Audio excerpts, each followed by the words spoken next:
Welcome to the first virtual 2022 mayoral debate for the city of Toronto. I am your host, Matthew King, and with me tonight is my new co-host, Ebony Menzies. Hi there.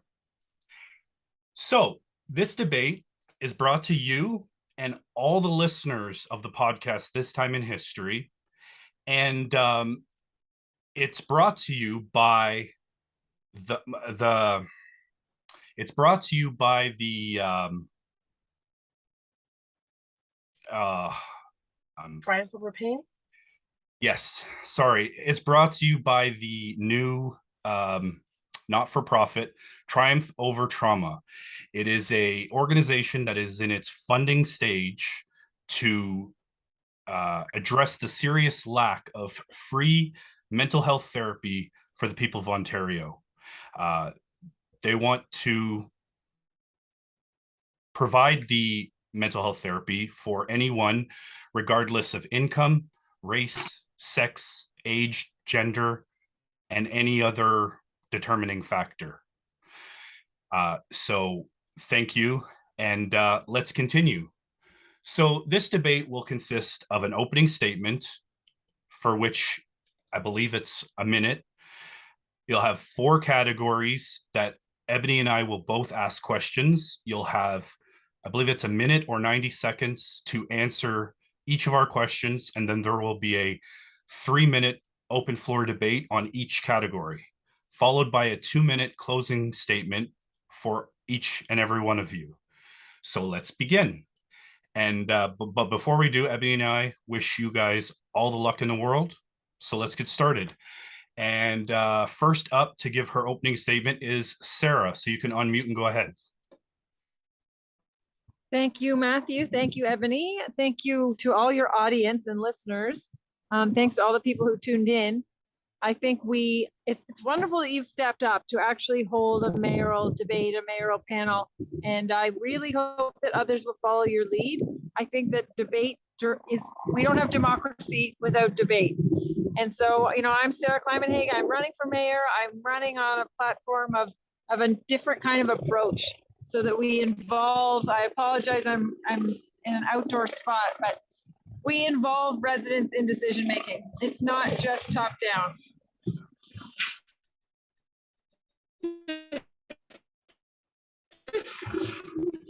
I'm here for you. Toronto includes so many different things, and we don't listen. Sometimes we only listen to the loudest sounds. We don't listen to all the people in Toronto, and I think we need a mayor who is going to have a different approach to government and who's going to have a more inclusive approach. And that's why, again, this debate is so wonderful, because it's including everyone who wants to participate is able to participate. And that's the kind of city I would like to have. So I'm going to turn it back over to you, Matthew, and thank you. And I look forward to hearing the rest of the candidates. Thank you very much. Phillip, you're up next. Okay. Can you hear me now? Go ahead. Okay, hi, my name is Phil DeCruz, running for mayor. Hello, fellow candidates. Nice to meet some of you the first time. I've lived in the city all my life, grew up in the city, love the city. I've been all over the world, military, retired, done 42 years of volunteer work the last 42 years. Let's put it all together and one collective to serve the city. My platform is human decency. The people need it, people lack it. We're in dire need of housing, social justice, to be heard from other people, working class, not just the rich, for everybody. Thank you. Yeah, bro. Next up is Chloe. Hi, good afternoon, everyone. My name is Chloe Brown. I am a candidate for mayor because I am running on a platform of restoring democracy for the working class. What that means is getting rid of the old guard and the structures that it has created to lock out working class people from opportunities. I'm running on a platform of removing overpaid consultant roles and breaking them down into roles for builders, makers, and the people that will actually advance the city's goals of housing, good roads, and safe spaces for people everywhere. Additionally, I am running because, like many of you, I am sick and tired of having to beg for dignity, equality, and freedom in this city. And as a working class person who has put so much time and effort into making sure that good things happen, I want to make sure that these good things can be scaled and make sure that they are sustained through democratic approaches to policy, program, and service making. Thank you. And thank you very much. Next up, Isabella.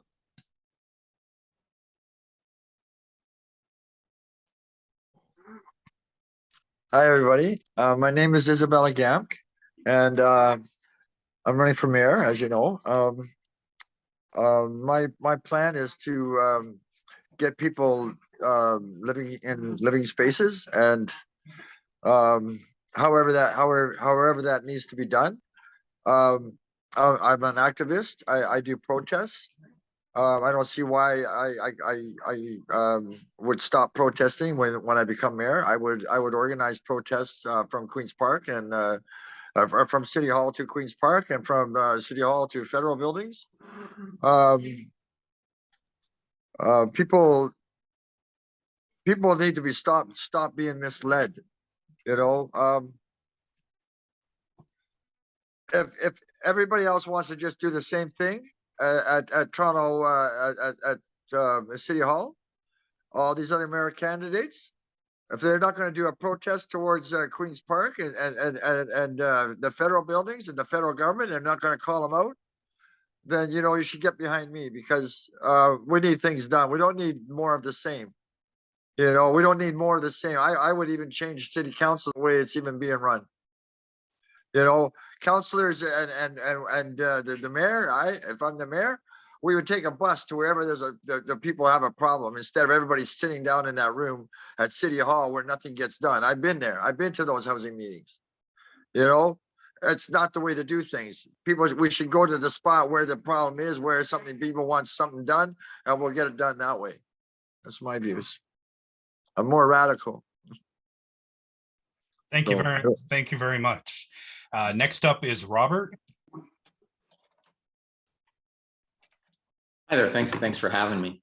I may be the only candidate who's worked on the inside with the current mayor and stakeholders on many of the major policies that are up for discussion.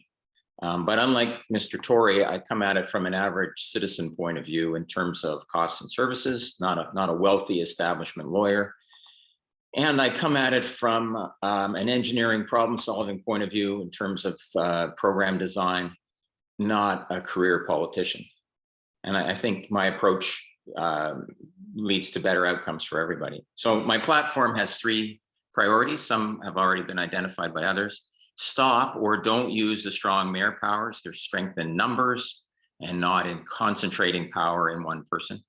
Show leadership on climate, transit, and planning. I think it's totally lacking right now. And stop wasting money on tax breaks for developers and put that money into services and housing. That's it. Thank you very much. Next up is, I hope I'm pronouncing this right, Khadijah. Sorry. Hi, it's Khadijah. I'm sorry. Go ahead. It's all good. My name is Khadijah. I have been a lobbyist of the current government for my entire life. I'm 41 years old. I lived through 3 strikes in high school during the Mike Harris days. I lived through a strike from the TAs during York University strike my first year. I have been a huge proponent for teachers, as well as the support workers, nurses, doctors. My high school administration, my high school aptitude was hospital administration. And I think that there's a lot of little things that can be done in the government, especially with my digital background in adult learning, that would be a benefit to the city. I am a single mother with 2 kids, and I am tired of lobbying the same government that I did when I was in high school. It is time for a new generation to take over, and it's time for the young who have lived through this life, who've lived through 9/11, who've lived through the hardships of life, And it's time for us to finally take over and put the city back to where it was, because amalgamation completely changed the city and nothing has been the same since. And case in point, we once had 5 Christmas parades in the city and now we only have 1. So my platform is basically to take the city and put it back to its original splendor. And just as an FYI, TTC will be a free ride. My dad was a transit operator and rider for the last 35, 40 years of his life. And my mom still gets his pension, even though he passed away. So I'm all about city services. I'm all about the lower class. I'm all about the working class. And I'm all about the student and the kids in our city. Thank you. Thank you. That was really good. Next up is Ferin. Unmute. Hello, my name is ferin.malek. I'm a network engineer by profession. I came to Canada in the year 2009, and I would like to shed some light on affordability issues. Like Toronto is no longer affordable. When I first came in 2009, within like $1,000, you could pay your rent. You could pay for your groceries. You could do anything within $1,000.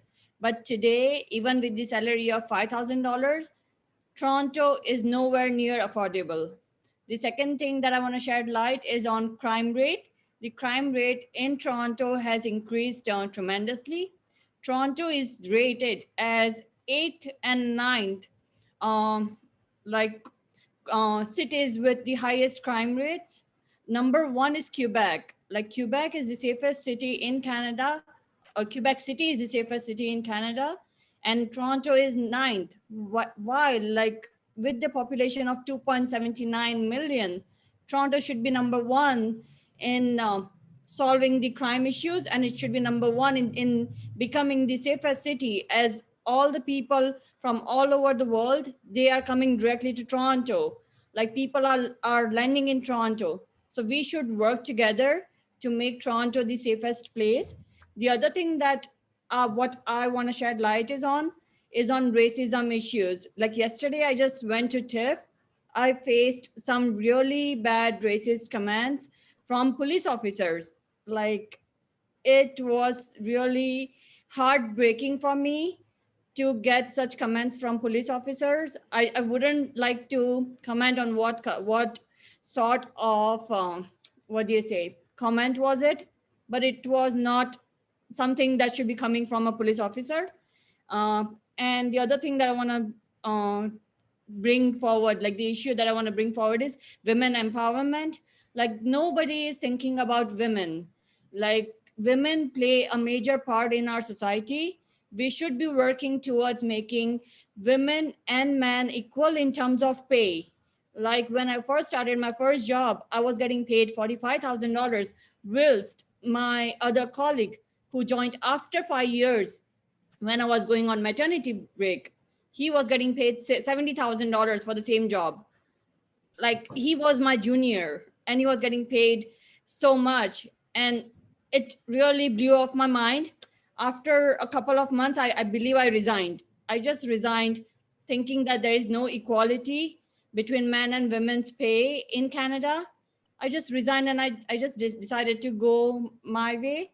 And I joined a company which worked towards women equality.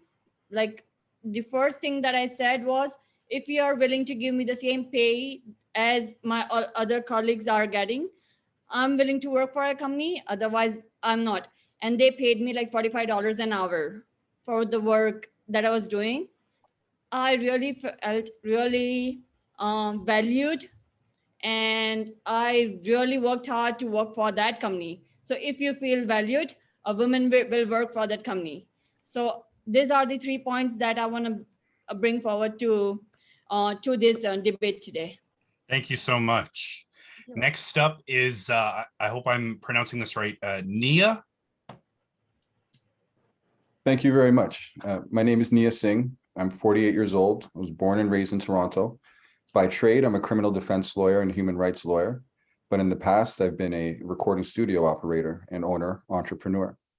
I first ran in 1997 when the city amalgamated, and that was because I saw too much of a gap between those who have and those who have not.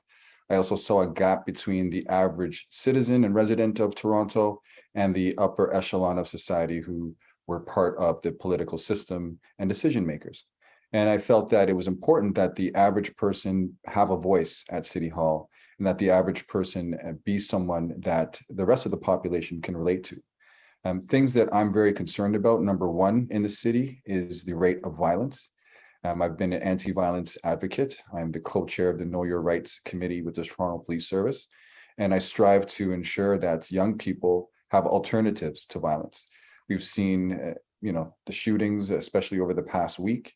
And for far too long, the governments have put the same resources into the same potential fixing of the problem that never fixes the problem. In 2018, I ran for mayor and I put forth a 10-point plan, and nobody in government ever approached to say, Knia, some of these ideas are good, let's work together. So I have a strong stance on making sure we address the root causes of violence, such as unemployment, lack of education, lack of career opportunities, and conflict resolution. And I think that if the whole city wants to be safe, it's going to raise our property values. If the city continues on this trajectory, we are not going to have a safe place to live, and the property values are going to drop. One of my main stances is quality of life over profit. And I find that government far too often looks towards profit as a means of exercising government abilities, as opposed to ensuring quality of life is maintained. Safer communities, I want to push for 0% tax increase, advanced education at the TDSB, and one of the major things I'd like to see is uniforms in public schools. I think that will help make the schools safer and help the youth have a proper mode and mind state when they enter education. Other major important things for me are mental health, addressing the lack of mental health supports, and addressing affordable housing. And I'll be glad to share more of my ideas with you as time goes on. Thank you for listening. And thank you so much. Next is going to be Soaad. Hi, everyone. I do apologize for not being able to show my face on camera. There's just some issues I'm having with it. So just a little bit about myself.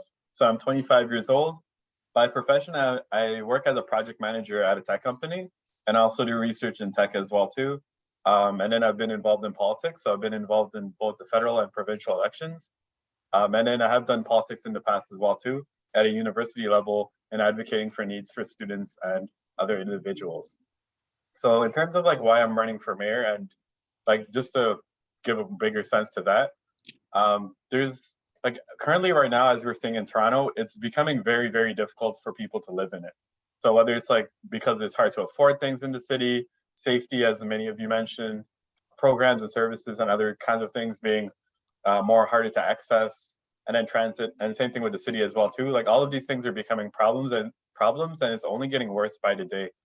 And to address all these things, we need someone to be able to take actions for those. So my main reason for running for this election is to be able to be that person to take the actions needed to make those changes happen. But it's not just taking actions in terms of things like on a municipal level, but it's also doing the advocacy work to make the changes in other areas as well too. Because at the end of the day, I believe that everything is connected. So whether it's like safety or programs and stuff, like we also like education is also tied in this as well too, healthcare and all of that, and they all play a role together. And in addressing all of these kind of things together, whether it's through advocating to the governments, federal and provincial and stuff, these are all things I do want to get involved with and realize within the city, so that way it's better for people to live in the city. So where does my platform come in? It comes into 4 different spaces. So the first part is on affordability, so tackling affordability through working with different parties and even different organizations and entities to deal with housing and other kinds of areas as well too. Second part is on transit, transportation, and just like dealing with congestion and the flow of activities in the city. So that way it's easier for people to commute to different parts of the city and be able to commute from one area to the other much more easily. Third part is programs and services. So this is a complex problem, but there's one side of it where there's a lot of programs and services that aren't getting the funding and resources needed to provide for this growing population in Toronto, and that needs to be addressed. And then there's the other part of it as well too, where the situation currently in like not just in Toronto, but in life in general for us individuals, it's becoming very different. Where like, for example, in the past, technology hasn't been much of a, like an impact on people's lives, but then today it's like basically what's running our world for it, one way or the other. So it's like being able to fund for new programs so people could adapt to these new changes, whether it's technical or not. So that way they can, whether it's for like, you know, through business, through some other opportunity, they're able to adjust to those changes and then be able to take advantage of those opportunities and things out there. So focusing both on that aspect, on those changes, but then also focusing, of course, on health and wellness and those other areas. And then last but not least is optimization, right? So improving how we can use the space that we have in Toronto, not just focusing on downtown, but focusing on Etobicoke, North York, and Scarborough, where we have a lot of space and we have a lot of infrastructure and stuff, but it's not being used to the best of its abilities. So focusing on optimizing the space that's out there, and then of course creating new spaces like parks and other green spaces, and then creating other sorts of opportunities for people and infrastructure and resources, and then improving, of course, the conditions of like these social housing units that's been created back in the 1900s, but haven't been looked at ever since they were created, kind of thing.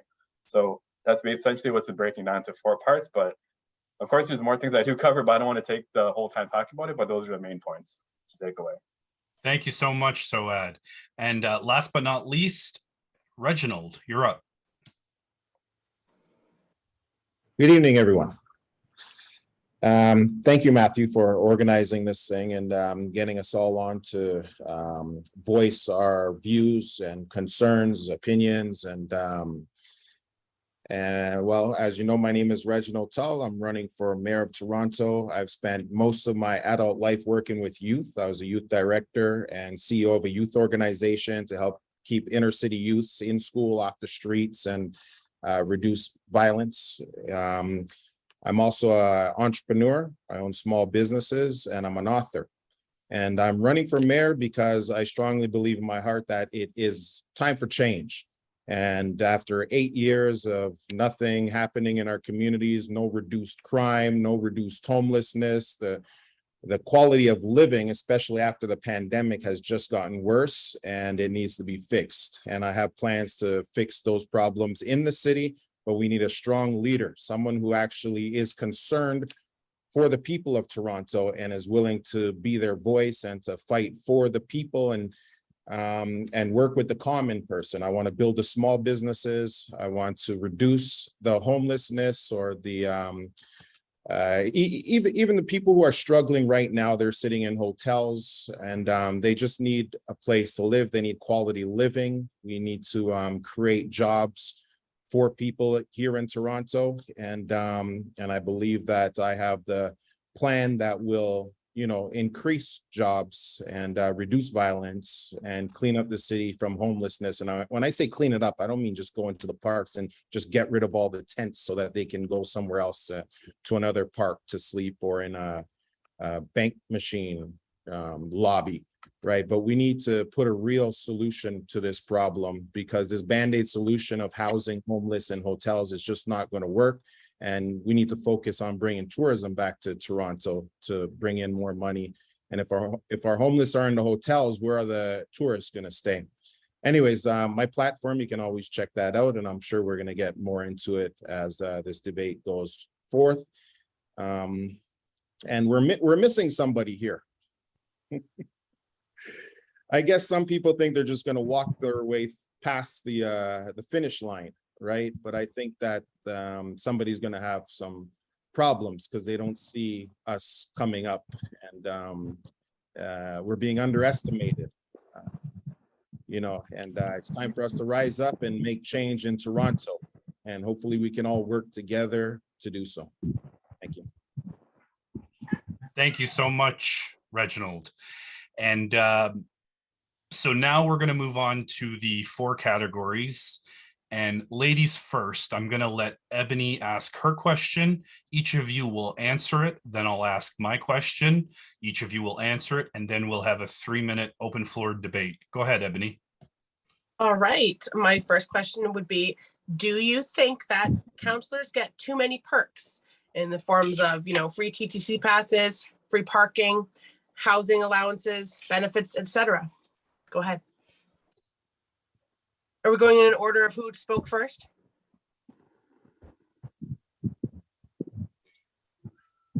You know what? You Well, can I can jump in and go ahead, Sarah. and I'm going to keep it to a minute. Yeah, I don't know. I wouldn't say necessarily yes. What I would say is that if residents aren't enjoying those perks, they're going to resent counselors for having it, right? So I think Khadijah, if I'm saying your name correctly, you mentioned fare free transit. I totally agree. I think it's, I saw something saying, well, we don't charge people to ride elevators. Why do we charge people to ride the TTC if they can't afford a car, or if they can't afford, if they can't drive, it's impossible to them. So I think some of the parks you're mentioning, it's perks. It's not so much a problem that the counselors have it. The problem is that the people don't have it. And so people need all those things as well. So I think the counselors should be working a lot more closely with the residents to make sure they have it. Thank you. Thank you, Sarah. Thank you, Sarah. If you don't mind, I'll just jump in on that and say that I think that the perks are worth something for someone who will utilize them to their benefit, in that depending on what they are used for. If they're taking advantage of the perks, then of course I have issue with that. But if they're using it for benefiting the city by taking transit, to get to know the transit riders themselves, to get to know where the problem areas are, where the peak areas are, where people have their concerns, then by all means use those free transit passes and continue it. But don't do it if you're just going to be taking advantage of it because you are a counselor. Don't take advantage of the services and the freedoms that the city has provided you. Thank you. If I can jump in real quickly, there's one perk that I do not believe that these counselors should be getting. And it's this: when there's an event or something going on down at City Hall, or a party for the counselors, and they're drinking, did you know that they can take a taxi home and the government pays for that money? It's our taxpayer that pays for their Uber or their taxi if they've had too much to drink and they can't make it home. These people make $120,000 a year. I believe that they can afford their own cab if they drink too much, and it's the responsibility is on them, not on the taxpayer. They should use that free TTC pass. Thank you very much. Phil, do you want to jump in? Yeah, I'm sorry. Go ahead, Isabella. Go ahead, Isabella. Sorry, I didn't get off to a good start here. My intro was really bad. I want to clarify a few things. My name is Isabella.gamk. I'm the founder and organizer of Group Protecting ODS POW Funding, which I started 4 years ago because ODSP and OW is failing their clients. John Tory's never said anything about them failing their clients. Only 5% of people on welfare on OW and 9% of the people on ODSP currently live in subsidized housing. That is down from 3 years ago when it was 7% of people on OW and 12% of the people on ODSP. So that means there's less people on ODSP and OW living in subsidized housing now than there was 3 years ago. When a person gets, there's a problem with sound and noise problems in Toronto housing. When people have mental health issues, it exasperates those issues. And when the management doesn't listen to them, and then they label them as a problem tenant. And then when they act out because they feel they're not being heard, and something happens, and then they get evicted, because of noise problems. I had my own noise problems at 200 Wellesley. For 4 years, I fought with Toronto Housing. I know Toronto Housing. I know what's wrong with the problems. I know all this. I've been homeless many times myself. There's 2,000 criminal organizations, criminal groups in Canada operating right now. Canada wants to go around and police the rest of the world and ignore the problem at home. There's 2,000, you can Google it. There's 2,000 criminal groups in Canada right now. That's up from 1,844 3 years ago. Okay? You know, the bigger police budget in all these cities across Canada for the last how many years has resulted in more criminal gangs sprouting up every year. So that's not working. You Can you know, Kurt? I fight against. I fight. You know, if you eliminate poverty, you know, medical needs and crime goes down. Hospital visits go down. Crime goes down. But you know, they want to keep I believe that we can lower crime by lowering poverty, getting rid of poverty.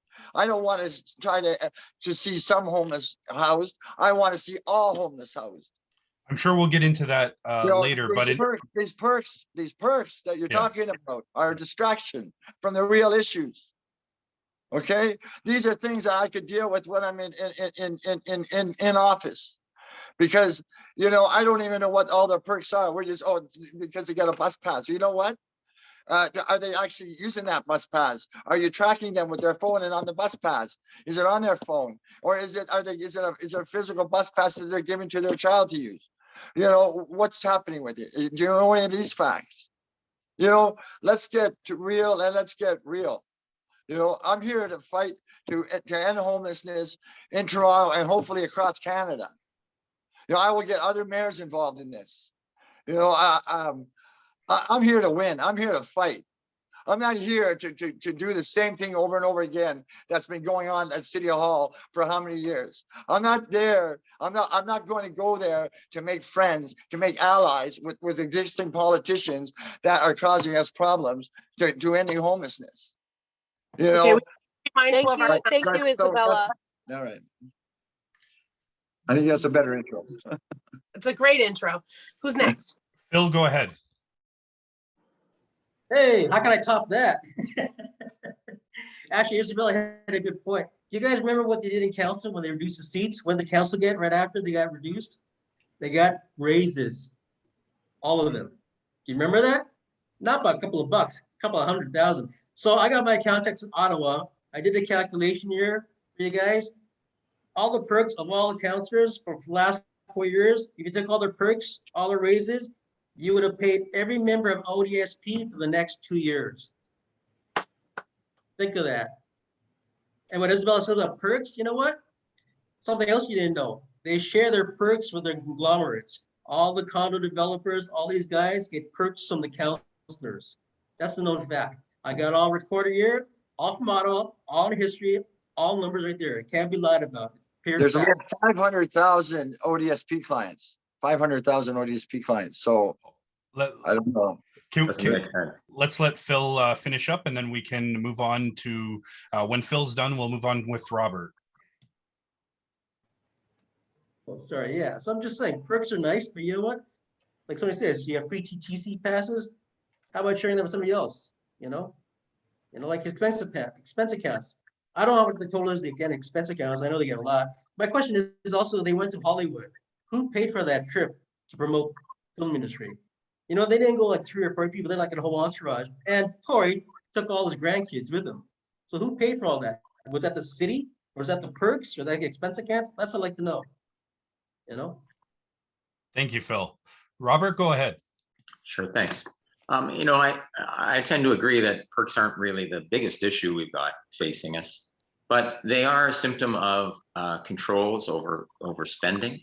And under this administration, they have dismantled a lot of the budgetary controls that used to, and reviews that used to take place. You're supposed to justify this stuff, and now it's been decentralized to the programs. They've eliminated whole divisions that were there to kind of keep an eye on things. And I give you an example. It's going to come up for a lot, and that's tax breaks for developers. Between 200 and 400 million a year in tax breaks for developers with no identifiable benefit. I mean, that dwarfs anything in the councilors' budgets for TTC fares or that sort of thing. So it's a question of relative importance. I mean, it still matters, but not my top priority. Thank you, Robert. Go ahead, Chloe. Since they earn a salary of over $100,000, no perks, they can afford to buy the things that we're all mentioning. To Robert's point, just put back in place the checks and balances on their overall constituent budgets so that we would know, is this money going towards constituent engagement versus enriching the politician's personal wallet? And that's it. Thank you, Chloe. Go ahead, Knia. So yes, to answer the question, yes, I do think counselors get too many perks, mainly because, as we've all said, their salaries are so high. There are families out there in Toronto who can't afford to go to the zoo, for example, and yet a counselor can for free and take their entire family, at least at the last time I heard how the perks are working. Also, free parking doesn't make sense unless you're at City Hall doing your work. All across the Toronto doesn't make sense. They are a resident like everybody else. They should pay just like everybody else. It kind of leads me to one of my election platforms, which is I wanted to see every resident in Toronto get at least one day a year their opportunity to go to the zoo with their family, or one day a year to go play a round of golf at one of the city-owned golf courses. So the amount of property tax that people pay and taxes that go into the city residents should be able to enjoy the city amenities that we have without paying user fees at least once a year. And I think that the city councilors, a lot of that generosity that the city of Toronto gives to their councilors should be given wider to their residents. So I definitely think that they don't need all the perks they can get. The only thing I would say is if they have to attend an event as a city councilor, that's fine because they can improve the city through their knowledge of attending events and meeting with people. But all the other things that the public pays for that they don't have to pay for, I think it's not right. And we should be giving that preferential treatment to those who need in the city of Toronto. Thank you, Knia. Go ahead, Ferin. I think the perks given to the city councillors justifies itself because they have worked their way up by working hard, by gaining the trust of people. And even if you work for a normal company, you get perks if you are at the manager position, if you're at the project manager position or the C-level position, like CIO or CEO or CFO, they do get perks. So city councillor is like the CEO of the city, or they are the C-level executives of the city. They should be given some benefits in return of taking care of people, in return of taking care of people's needs. I think it justifies itself that they are getting some perks, though if there are perks where they are taking advantage of, suppose they are going to parties at night time with the passes, with the bus passes, it doesn't justify. Like they should stop it. They should use their money from their own pockets. So it has its own pros and cons, and we should be weighing that. And depending on that, the perks should be given. But as I believe one of the candidates for mayor mentioned, that we are not getting the normal people to Toronto Zoo or to CN Tower. Let me tell you, on every Saturday, Toronto Public Library, it gives free passes to, I believe, first 10 people in every single library. They give free passes to people who want to go and see these places. So probably like people can go over there. And when we first came as students, we used to do that. We used to stand over there. We used to stand for the passes, and we used to go everywhere. I have seen ROM with that. I've seen Bata Shoe Museum with that. CN Tower is not free. For CN Tower, I remember I went on 1st of July 2010, and I paid from my own pocket. So there are few things which can be done by the city, and we should be also considerate towards city councillors and should be giving them leverage to enjoy perks and in return of taking care of people. That's about it. Thank you so much. Soaad, go ahead. I'm sorry. Yeah, no worries. So yeah, in regards to like the benefits, like they're like, in terms of the benefits, I'll just say for one thing that it's not like, or the perks, it's not my main priority that I'm going to be focusing on my platform. However, with that being said, there is one part which I'm going to be focusing on, which is being more stricter of how the benefits are being used, and then also modifying the benefits so that way it's more clear for like those in city council and elsewhere it's gonna be applying to them what these benefits are and how they should be used. So that way they're not being abused by people inside the system, but then but at the same time they're not being like the benefits for them aren't being completely like not disregarded, but like they're not receiving benefits in that sense. Because I do believe that they should get benefits that can help them and that can help them do their day-to-day activity as in like whatever the benefit basically entails. However, like it shouldn't be in the case, for example, where they're able to invite their whole family for some sort of private event that like no one else is able to attend. And then may be able to get perks out of that where you're spending for like their whole family, which like in those particular kind of cases, it doesn't make sense for like the rest of the family to be able to get that benefit that specific counselor is getting. It should be something that just the counselor receives. So just being more stricter on exactly where the benefits are going, and then how the benefits are being evaluated, and also changing them accordingly in case if there are benefits where it doesn't make sense that like it exists there in the system, but it should be changed. Thank you, Soaad. Now we'll go ahead with my question and each of you will answer it. And then for this category, I'll open the floor to a debate. So here's my question. Sorry, I just wanted to end cap my question there Go ahead. about perks. The most egregious perk I feel that the city councilors are allowed is a housing allowance. And Isabella jumped into that, and I'm quite passionate on affordable housing.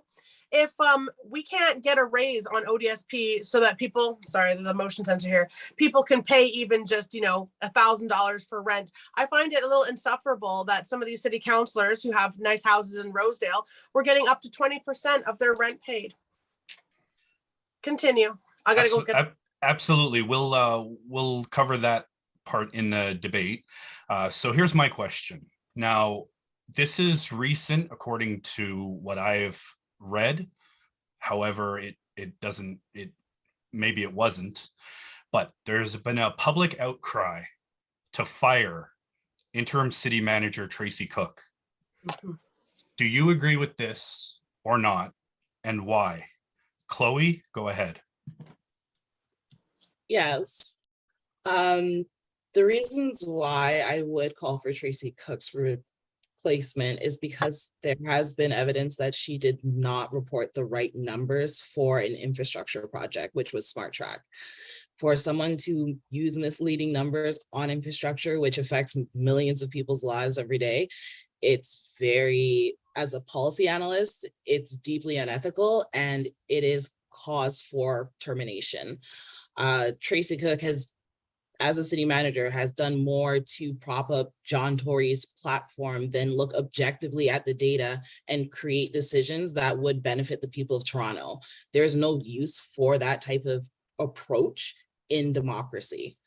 For us all to be able to get the things that we want, we need someone who can objectively and empathetically understand that, yes, you are employed by the people of Toronto and the politician, but you need to report on the data. And that is the only thing that would really drive me to kick Tracy to the door, unfortunately, because you can't have yes men when it comes to the calculations that divide programs and services amongst people. It creates resentment when people cannot access the basic necessities. So that is my answer on that one. Thank you. Thank you. Go ahead, Robert.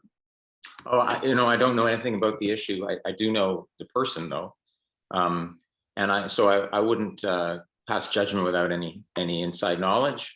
I would say that there should be accountability and truth in government. And the question I would raise is if it's an infrastructure number, Tracy didn't come up with that number, somebody else did. So there would have to be a good reason to put the blame on the city manager rather than find out why the wrong number was generated down the line somewhere. But again, I don't know anything about it. And so I'm very curious to hear what others have to say. Thank you very much. Reginald, go ahead.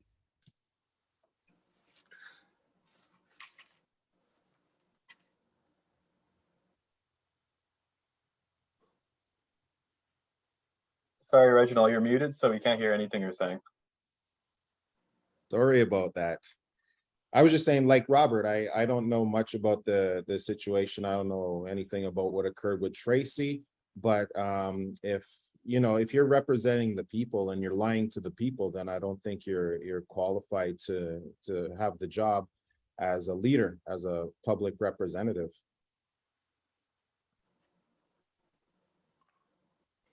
Thank you very much. Soaad, you can jump in.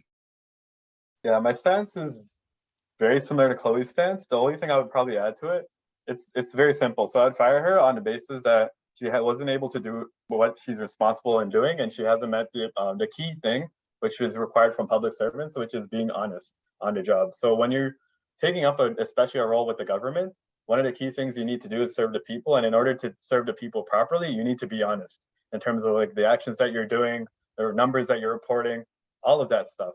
And the fact that she failed to report honest numbers and then on top of that, provided misleading numbers, which led to people misunderstanding exactly which ultimately leads to people misunderstanding what exactly is being reported.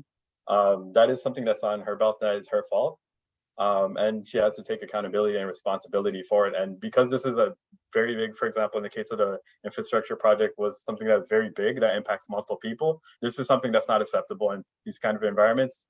The only best action that can be taken in this case is to fire her and get someone else better suited for the job. Thank you very much. Sarah, you want to jump in?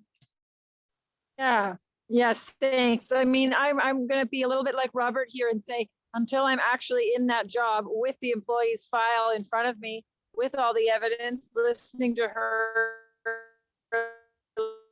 listening to all the people, looking at what the holes, when I can make that decision about whether or not to replace someone with a new employee. Certainly the city manager is an extremely important job, and I agree with Chloe and Soaad, and that we need to have those kinds of high standards. Obviously, honesty is a key part of the job. Accountability is a key part of the job. What I know about the Tracy Cook issue is not as much about Smart Track and more about the mass evictions at I think Lampert Stadium, where people were saying that Tracy said she took responsibility for the kind of the violence of the response. And so people are suggesting that they fire her because they didn't like that eviction response. And what I would say is I think our politicians conveniently blame city staff for bad outcomes, negative publicity outcomes, things that progress that's too slow. And I think city politicians, it always stops with them. The buck always stops with them. If there's a problem with our current city manager, who's her boss? That's ultimately the final place of accountability. So I think, it's easy on the outside to tell what all these internal mechanisms should be, but I think the only people we can really expect to be accountable to us are our elected representatives. And so for me, it's really more about the mayor and the councilors and what's their role in having a good, honest group of employees, rather than me choosing which employees to fire or hire. And I just gonna add one more little thing about the perks, because I realized it's something I think every single mayoral candidate would agree with me on. One perk that should not be allowed if you are in office is to receive a salary for something other than your full-time job as mayor. And the current mayor receives 100,000, unless this has changed in the last year. Sarah, Yeah, can we save that for the debate? I have no problem listening. I want to make sure I include everybody. Sure. So, Thank you. yeah, I thank you. Thank you. Knia, go ahead. Thank you. I don't know all of Tracy Cook's mishaps, but I've seen a few. And one of the ones that are most concerning is when the evictions happen in the city of Toronto, she signed an order creating a media exclusion zone, which is essentially blocking the residents of Toronto from understanding what's happening in their own city. To me, that's not the way to do business. It limits people's information. And what I'm also upset about is the fact that City of Toronto employees who did not want to take the inoculation ended up losing their jobs. And as a city manager, if she wasn't part of that decision-making, as a city manager now, she should be moving to reinstate all of those employees who lost their jobs and whose livelihoods were affected for their personal choice on bodily autonomy. So to have a city manager that seems to be out of touch with the residents of Toronto, to me is a grave concern. I would have to review all the decisions she has made that affect the residents before I would move to, terminate her employment, or at least try find a mechanism to do so. But yeah, I'm fairly disappointed in the little that I know now, but I would need to know more information before such a drastic measure were to occur. Thank you so much. Ferin, go ahead. So as per other mayor candidates, I really have no idea about the Tracy Cook's mishaps. So I'm not a good person to judge her without knowing her. But what I want to add on is, if a person is not ethical, if a person is not having if he is not having integrity, he or she is not supposed to be on the job. That and the outcry of people for her, I think it justifies that. That's only what I want to say. Thank you so much. Isabella, go ahead. Yeah, hi. I think one of the biggest issues, I don't know too much about the transit thing, but I do know about the encampments. And excluding the media, that's a big problem. We've faced media exclusion for the last 4 years in our fight for ODSP and OW. I've invited the media many, many times. I've done interviews many times. And they don't air our interviews. And I have to think that that's John Tory's influence. And I think that whatever she done is under John Tory's influence. And I think that he's just as responsible for what happened in the encampments and with the media as she is. Because I even filed a complaint and thinking that there's a conflict of interest with him being on the board of Rogers on September 17th, or was it August 17th? I don't know, but it was 2 days before the cutoff date. And they said that because it's because it was over a weekend or something, but it was 2 days. I put it on the 17th. The cutoff day was the 19th. And they said that if I want to continue with this the complaint, I have to wait till after the elections. I've flagged all the media about this stuff. There's never been anything that said that, I said anything against him. Nothing said in the media about me. Ever is there anything about me saying something? So yeah, there is a problem with media exclusion. We have that problem now with running against John Tory in this election because he's getting media airtime right now. I forgot to sign that book today. I was down that way. But he gets a camera person right there with him all the time when he does anything. You know what I mean? So it's just it's a little bit unfair. I find so. And when somebody goes out of their way to try to exclude the media to let the public know what's going on, there's a problem. It's like when the police try to stop our protest and say we can't do that, we can't block a street when it's legal and we can, and we stand there, we face them down, and they back down. Because we know our rights. We stand up for our rights. So, we have to stand up for our rights for everything. Unfortunately, John Tory doesn't stand up for anybody's rights. He's not said one thing about the senior Torontonians being forced to move out of their places, out of the hospital to somewhere where they don't want to go. He has remained mum on that. He's remained mum on so much stuff. So yeah, there's a problem with John Tory in the media. Thank you. And I think that there is cause for her to probably be let go. I would have to look into more of it, but yeah. Thank you so much. Sorry, Khadijah. I'm sorry again. It's okay. You can call me KJ. It makes it easier. KJ is my nickname. Go ahead. So in terms of what's going on at City Hall, like others, I'm not too familiar with what's going on, but I will give you a little bit more of my resume in that I went to school for radio and television broadcasting. I won a scholarship and was a newscaster at Media Television on City TV. So in terms of the media, I bring that to it. In terms of jobs at City Hall, I feel that a lot of the structure of politics in general are not recognized for what it is that City Hall and the mayor, as well as the school trustees and the school counselors, they are a board of directors, and those who run City Hall are the city clerks, city managers, the chief financial officers. They are the ones that actually run City Hall, and there needs to be more oversight and accountability into who gets hired for those roles. I've seen a lot of these roles on Indeed as well as other jobs. I'm in the hospitality business myself. I'm a meeting professional against human trafficking, and part of me in terms of the hiring, it just has to do with the fact that the board of directors and their vision of what they see the city is where the staffers end up taking it. So I feel like Tracy's become somewhat of a scapegoat, and I've been in that situation. And unless I meet with her and actually talk to people and understand why certain decisions were made and why certain numbers were put into the docket, then I can't really speak to that. Unless someone actually gives me more information as to why someone should be fired.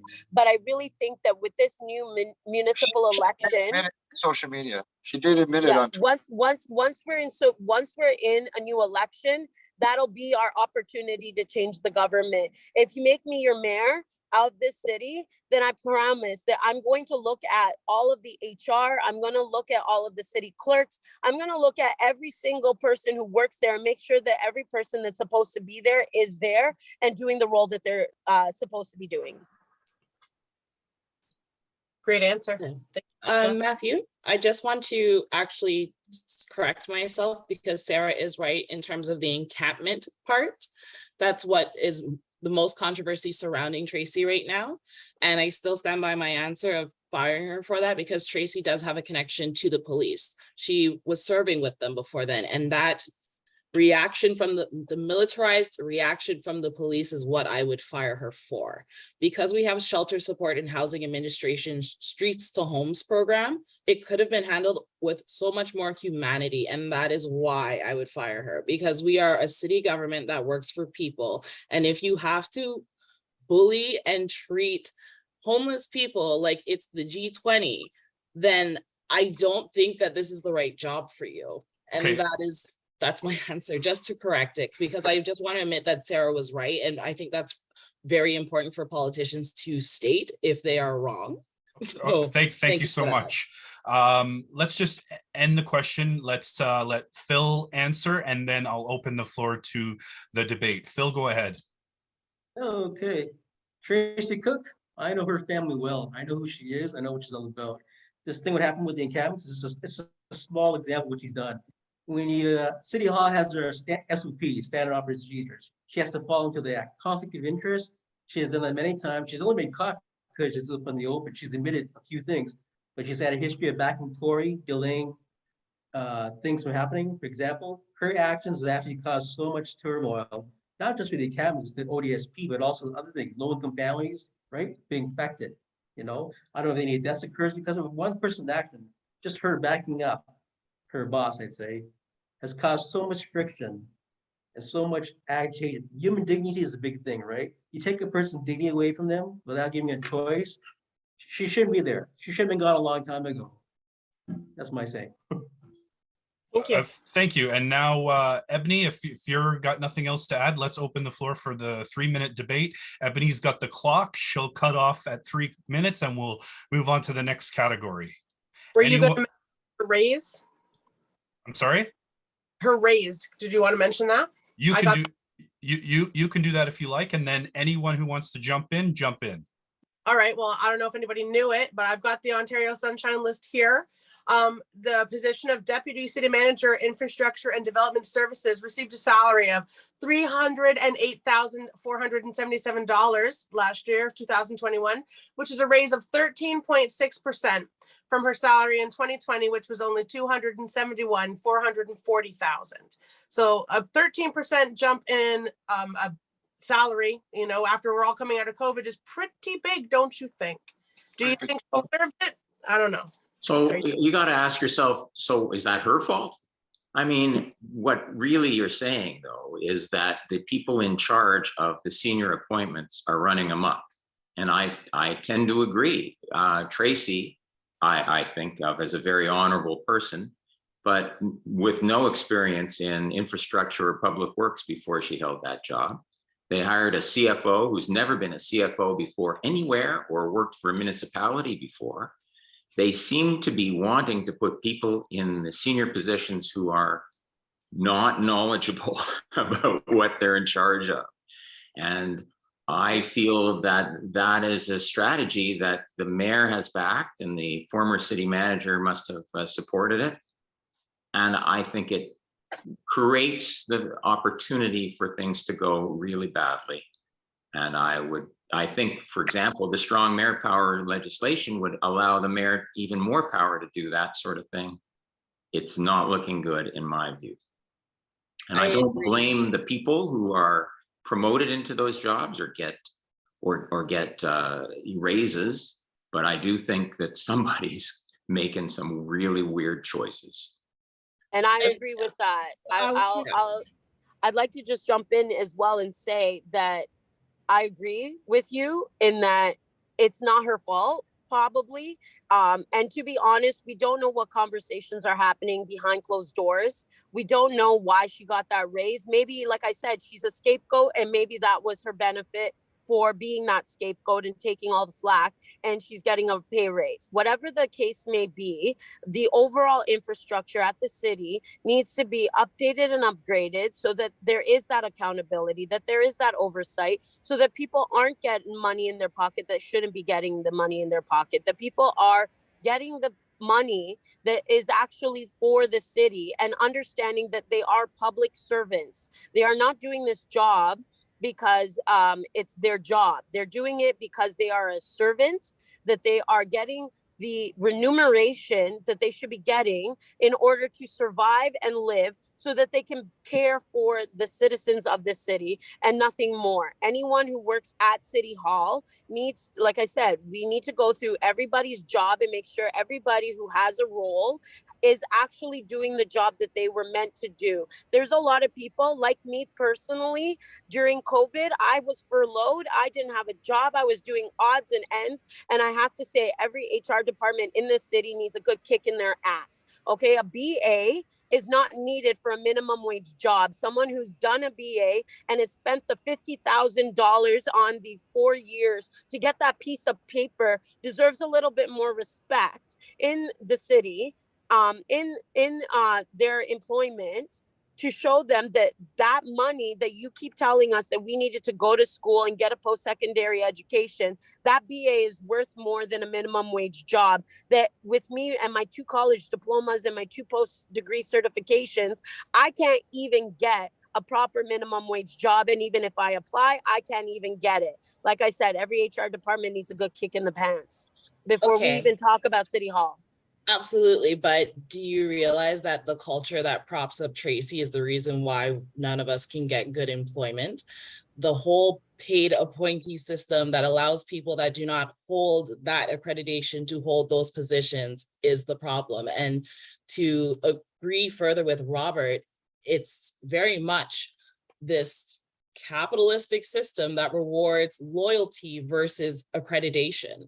And this is why Tracy Cook is allowed to have her job. I apologize for cutting you off, but nothing's going to change what you're talking about, because I completely agree with you as well. And nothing's going to change that, however, until we change the people who are sitting around the seats. So why not fire Tracy? You don't need to fire her. You don't need to fire her. You need to build accountability mechanisms. You need to get a new director. You need to get someone who's going to lead her properly, because more than likely Tracy can probably do the job that she's been hired to do, but she's been given the wrong kind of direction. So rather than cast stones at somebody who doesn't actually have a say in City Hall, who doesn't actually speak for the people, you say that she's lost touch with them. You say that she has no touch with the people, but that's not her job. Her touch is to be with the mayor, and it's the mayor's job to be with the people. It's supposed to be the school trustees and the school counselors that were nominated to speak for and to actually then regulate the people who work at City Hall and their jobs. Yeah, Jay. You know, I'd like to Jay. say something, but I know Farron has been waiting, so Farron, yeah. go ahead. I disagree with the fact that people shouldn't be given the jobs if they are having less experience. According to me, like when I was 24 years of age, I was the secretary of And they social wouldn't, sorry, again, they wouldn't be given those jobs if the mayor was a Okay, different okay. person. Oh, Sorry. okay. Okay. Just sorry, I know Take a Isabella breath. wanted Take a to say, breath. Nia wanted to say a word on the topic. Hold on. think Let's unfair. hold on, guys. Let's do Farron and then Nia and then Isabella. Okay. So I think it's unfair that you judge someone based on less experience. If they have the leadership quality, if they have the quality of doing something in a fair manner, if they have the quality of doing something with integrity and with equality and with honesty, I think that person should be given a chance to prove herself or to prove himself in that position. If they have the willingness to learn something in a really honest manner, and if they're willing to listen to people or the people who they are working for, I think that chance should be given. I was given the chance to become the secretary of the social club when I was not knowing what exactly how the finances work or how it should be done, but I learned on my job. I learned how it's done. I learned how to take meeting minutes. I learned how to deal with people, how to talk to executives. I learned my job. I learned how to talk to people, get them to give donations, how to do my job with integrity, with honesty. I used to publish the financial statements. I used to give answer to my CFO regarding where the finances went, how the budgeting was done, and where all the money goes. So if you know what you're doing, I think like age doesn't become a factor, experience doesn't become a factor. If you're born with a silver spoon, you directly become CEO of a company. So I think this factor doesn't play a part in this. My sister at the age of 29 or 30, she is HOD for Danone. So it doesn't play a part. If she is having leadership qualities, she has worked her way through and she's given a chance. So like we all deserve chance if we have those qualities. Thank you. I think the fact that we're running for mayor sort of says we all agree with you on that, right? Exactly. Exactly. Thank you. Yeah, Okay. but- So Nia, you're gonna go ahead. Then we'll go Isabella, and then Sarah's got her hand raised, so she'll go after that. Okay. And then if Phil, and then if anyone else, really quickly, and then we're gonna move on to the next category. So go ahead, Nia. Yeah, thank you. When I was doing my research, what I realized is that half of the $14 billion budget of the city of Toronto goes into salaries. Over $6 billion goes into salaries. And I was saying that one of my commitments would be to go through it to see who's getting paid what and for what job. When you're making over $300,000 a year, you're making more in one day than people make on a 2-week paycheck sometimes, or a week paycheck. That's just an imbalance of city funds. $308,000 plus is way too much for a city employee. With that type of salary, there should be no debt for the city. There should be no homelessness. There should be no poverty. So I really think that we have to analyze these salaries. And I strongly believe that Tracy would have some input on what her salary is, because as a city manager, she would be in those circles on how it's set. So it definitely has to be analyzed and cut back, because it's a waste of resources that can go into other important things. That was I think that's very, $440,000 too. it's very presumptuous to say that you know what these people should be paid. I mean, there are a lot of people that make a lot more money than that and have a lot less responsibility. Sorry, Robert. I in mean, the it's interest worth of doing. time, can we just keep going with can we keep going with the people? So I think we need to get moving. Robert, you've had a chance. So Isabella, you're next, and then it'll be me. Yeah, when people say things like, "Oh, that will never happen," or don't expect that. We got to stop saying that, because the powers that be, they hear that and they say, "Listen, they don't expect us to do anything, so why should we do anything?" So you don't say that. You don't say, "Oh, they'll never do that." You say, "I demand that they do that." You know, that's one thing. Yeah, the salaries are a little bit way too high. I believe that's way too high. I mean, that's like $300,000 salary is, you know, that's 10 people earning $30,000 a year. You know, people on disability, they earn, you know, 8,000 a year. 4,000 if you're lucky. You know what I mean? So, you know, there's a problem, and you know, like Tracy Tracy already admitted her stuff publicly, that she's the one. If you have a problem, what happened at the encampments, to come on and come to her doorstep. She's the one who did it. She's bragging that she's the one who did it. She's proud of her work. So, you know, there's a problem, and like that's thug mentality, and it is, and it's brutal, and it's bullying, and this, you know, and it reflects on the police force and everything else, and this is a big problem. Thank you So, so much. Thank you. Okay, thank you. So just everyone, I think there's something in what everyone is saying that's totally valid here. I think there's valid criticism of Tracy, certainly from what we've heard from the news. There's a lot of valid things to say, and I'm going to actually come back to Robert and Khadijah to finish, because first of all, Robert, I totally agree that we shouldn't focus on the particular employees necessarily, and that, like Khadijah said, the buck stops with the mayor. So while there are all these structural problems, while there's issues with this person, while there's issues with the way things are being done, ultimately the buck has to stop with the mayor and the councilors. And I'm just going to bring back my point that I tried to make earlier, which is the mayor still makes $100,000 a year, unless that's changed in the last year. I don't think there's a single one of us that would say the mayor should be allowed to draw a full-time salary and an additional $100,000 a year from a corporation that does business with the city. So that's a big thing to me. If we're talking about salaries, if we're talking about compensation, if we're talking about what's fair, we have to look at the mayor. And then just again, with Robert's point about the budgeting, why it inflames people so much when we hear about high budgets, high salaries, is because the budget is too opaque. It's not transparent enough. It's not accountable enough.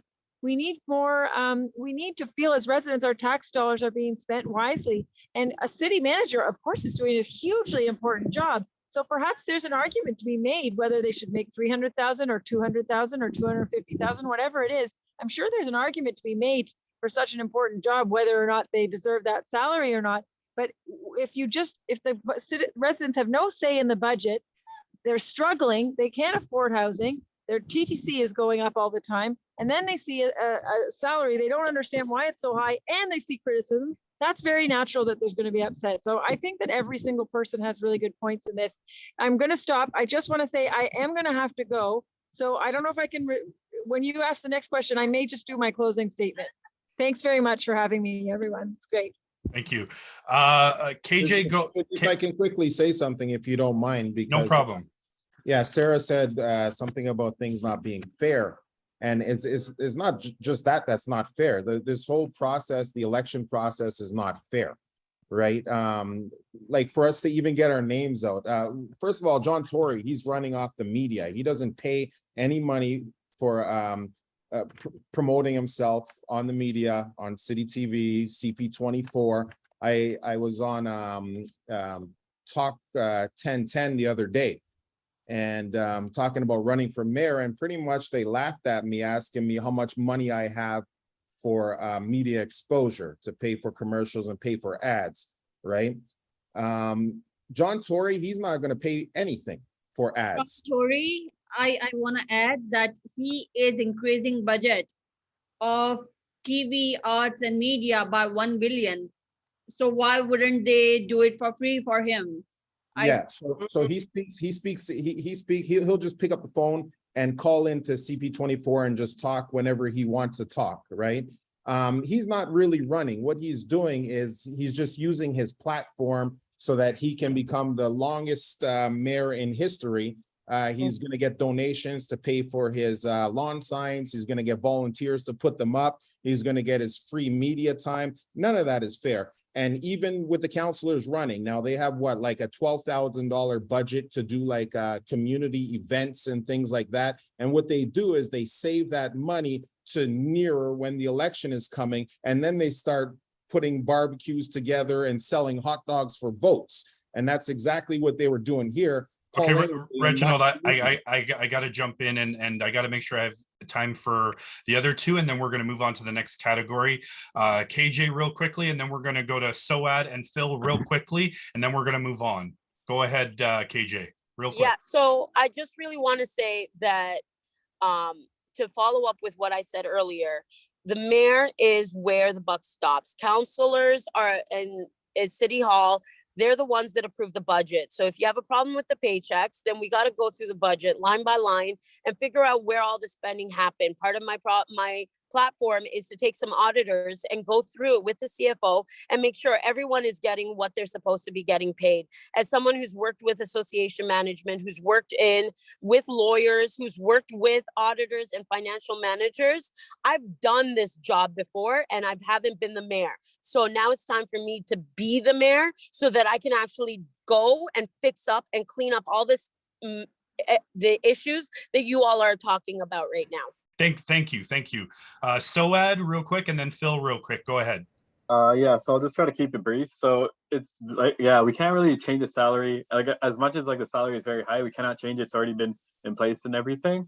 But one thing we could do, well, we as like whoever becomes mayor, and then same thing with the councilors as well too, is to be able to kind of go back into the system and understand how we do these increases in salaries, and be able to kind of put like policies, or either put policies that aren't in there or in place yet, or introduce or modify the existing ones, so that way, like when these raises do happen, they happen in a fair manner and happen in a manner that makes sense, right? So for example, like right now, like one of the big priorities is to help, let's say, small businesses, for instance, right? So if we're going to help small businesses with being able to function and be able to pay for their activities and stuff, and let's just say we were to decrease like give them reduced tax, then we need to find a way to make that money elsewhere. And then if that does mean to not increase the salaries of some of the people that work inside the office, then that's something we just have to do. We just have to do what works best for the people, but then that also allows everyone, like the system, to still work in terms of getting results in that case. Thank you. Phil, go ahead, and then we're going to move on to our next category. Yeah, just briefly what I said about Tracy. I know the family well. I know she's not an honorable person. Believe me, she's not. She got caught just recently, but she's doing this for a long time. Just briefly on her. But right now, I just want to make a point. All of us right now, all of us talking, all intelligent people with all the ideas. I say your name right, Khadijah, what you just said. Can you imagine if all of us right now were in City Hall the next 4 years? How would that change the whole circumference of the whole thing, the whole structure? So what I see with missing accountability and conflict of interest. Two things missing in City Hall for the past 8 years. All these candidates right now, everything they say is valid and sincere. You don't see it in City Hall. Why is that? What's missing in City Hall, right? Thank you. As long as they keep, oh, sorry. Thank you. It's okay. So now we're going to move on to category 2. Ebony, ladies first. Go ahead and you ask your question. Everyone will answer. Then I'll ask my question, just like last round. Go ahead. Certainly. Next question is crime. I'd like to hear what your ideas are on perhaps being able to utilize urban design, upgrading neighborhoods, how do you think we can make safer places and reduce the amount of neighborhood crime in Toronto? Okay, so And you put I your don't know, hand. I think Sarah should probably go first because she has to leave soon, but Yeah, that's fair. Sarah, go ahead. Sarah, you're muted. Thanks. Yeah, urban design and crime, and just in general, I think crime is something that we need to address as a whole city. Prevention is as a whole city. We need strong neighborhoods, and that is what will help us with crime. Police are only one part of the approach. And so urban design, housing first, employment, transportation so people can get around, recreation so that people who are at risk have recreation opportunities so that there's something to do with their time other than crime. Like, what are the reasons for crime? Number one, boredom. For young people, there's vandalism, there's property crime, there's harassment. That comes basically from boredom. There's also desperation is another reason for crime. Desperation comes when you can't afford housing, when you can't afford transit, when your voice isn't heard. Another reason for crime, mental health issues. We don't have enough mental health support. So, and then another reason for crime, addiction. So what can we do around addiction? So really, when it comes to crime, there's so much that the city can do to reduce crime, and that it doesn't all have to be on policing. And that means we will have less conflict with policing as well. If police are kind of just part of an asset to a community rather than the sole hammer coming down on all these different problems that we create when we don't deal with our city properly. Just to, you know what, I want to hear everybody. So I'm going to stay in the call to hear everyone else's answers, and then I'll do my close after that. So thank you, Soaad, and look forward to hearing the rest of you. Amazing. So I'll just list off 4 names, and then when they're go, I'll list off the next 4 names. So let's do, we'll do Chloe, Robert, Reginald, and Soaad. Okay. So I agree with Sarah, like the housing first policy is what I would go for, but it's not just housing first for homeless people, it's for the service providers as well, because they're also suffering from not being able to afford housing. So building supportive housing with the workers in the housing complex is very important to me, by providing tax relief or just like crediting boarding or room as a part of their paycheck could provide us with the supportive and accessible housing options that we need to get people off the street. Since the 1950s, the government has been deinstitutionalizing people that are developmentally disabled, mentally ill, and chronically mentally ill from community care networks. What we need to do in terms of urban design is zoning reforms that allow us to build campuses of care into communities, because as people get older, we're going to be dealing with dementia, Alzheimer's, and if people misunderstand and they're not able to read people's behaviors, it's going to be misinterpreted as like something to call the police for. We need more community level responses to how we deal with non-emergencies. So continuing to fund like mobile crisis intervention teams, detasking the police by making that funding available for those social service responses is going to change the way that criminal behavior is dealt with from a non-emergency to a more like emergency violent level. And that is, I'll just stop there. Okay, I think everyone, or so far, we've heard some great ideas. I tend to think that we need to reinvest in communities and services in order to give people alternatives to, let's say, a criminal type of or a violent lifestyle.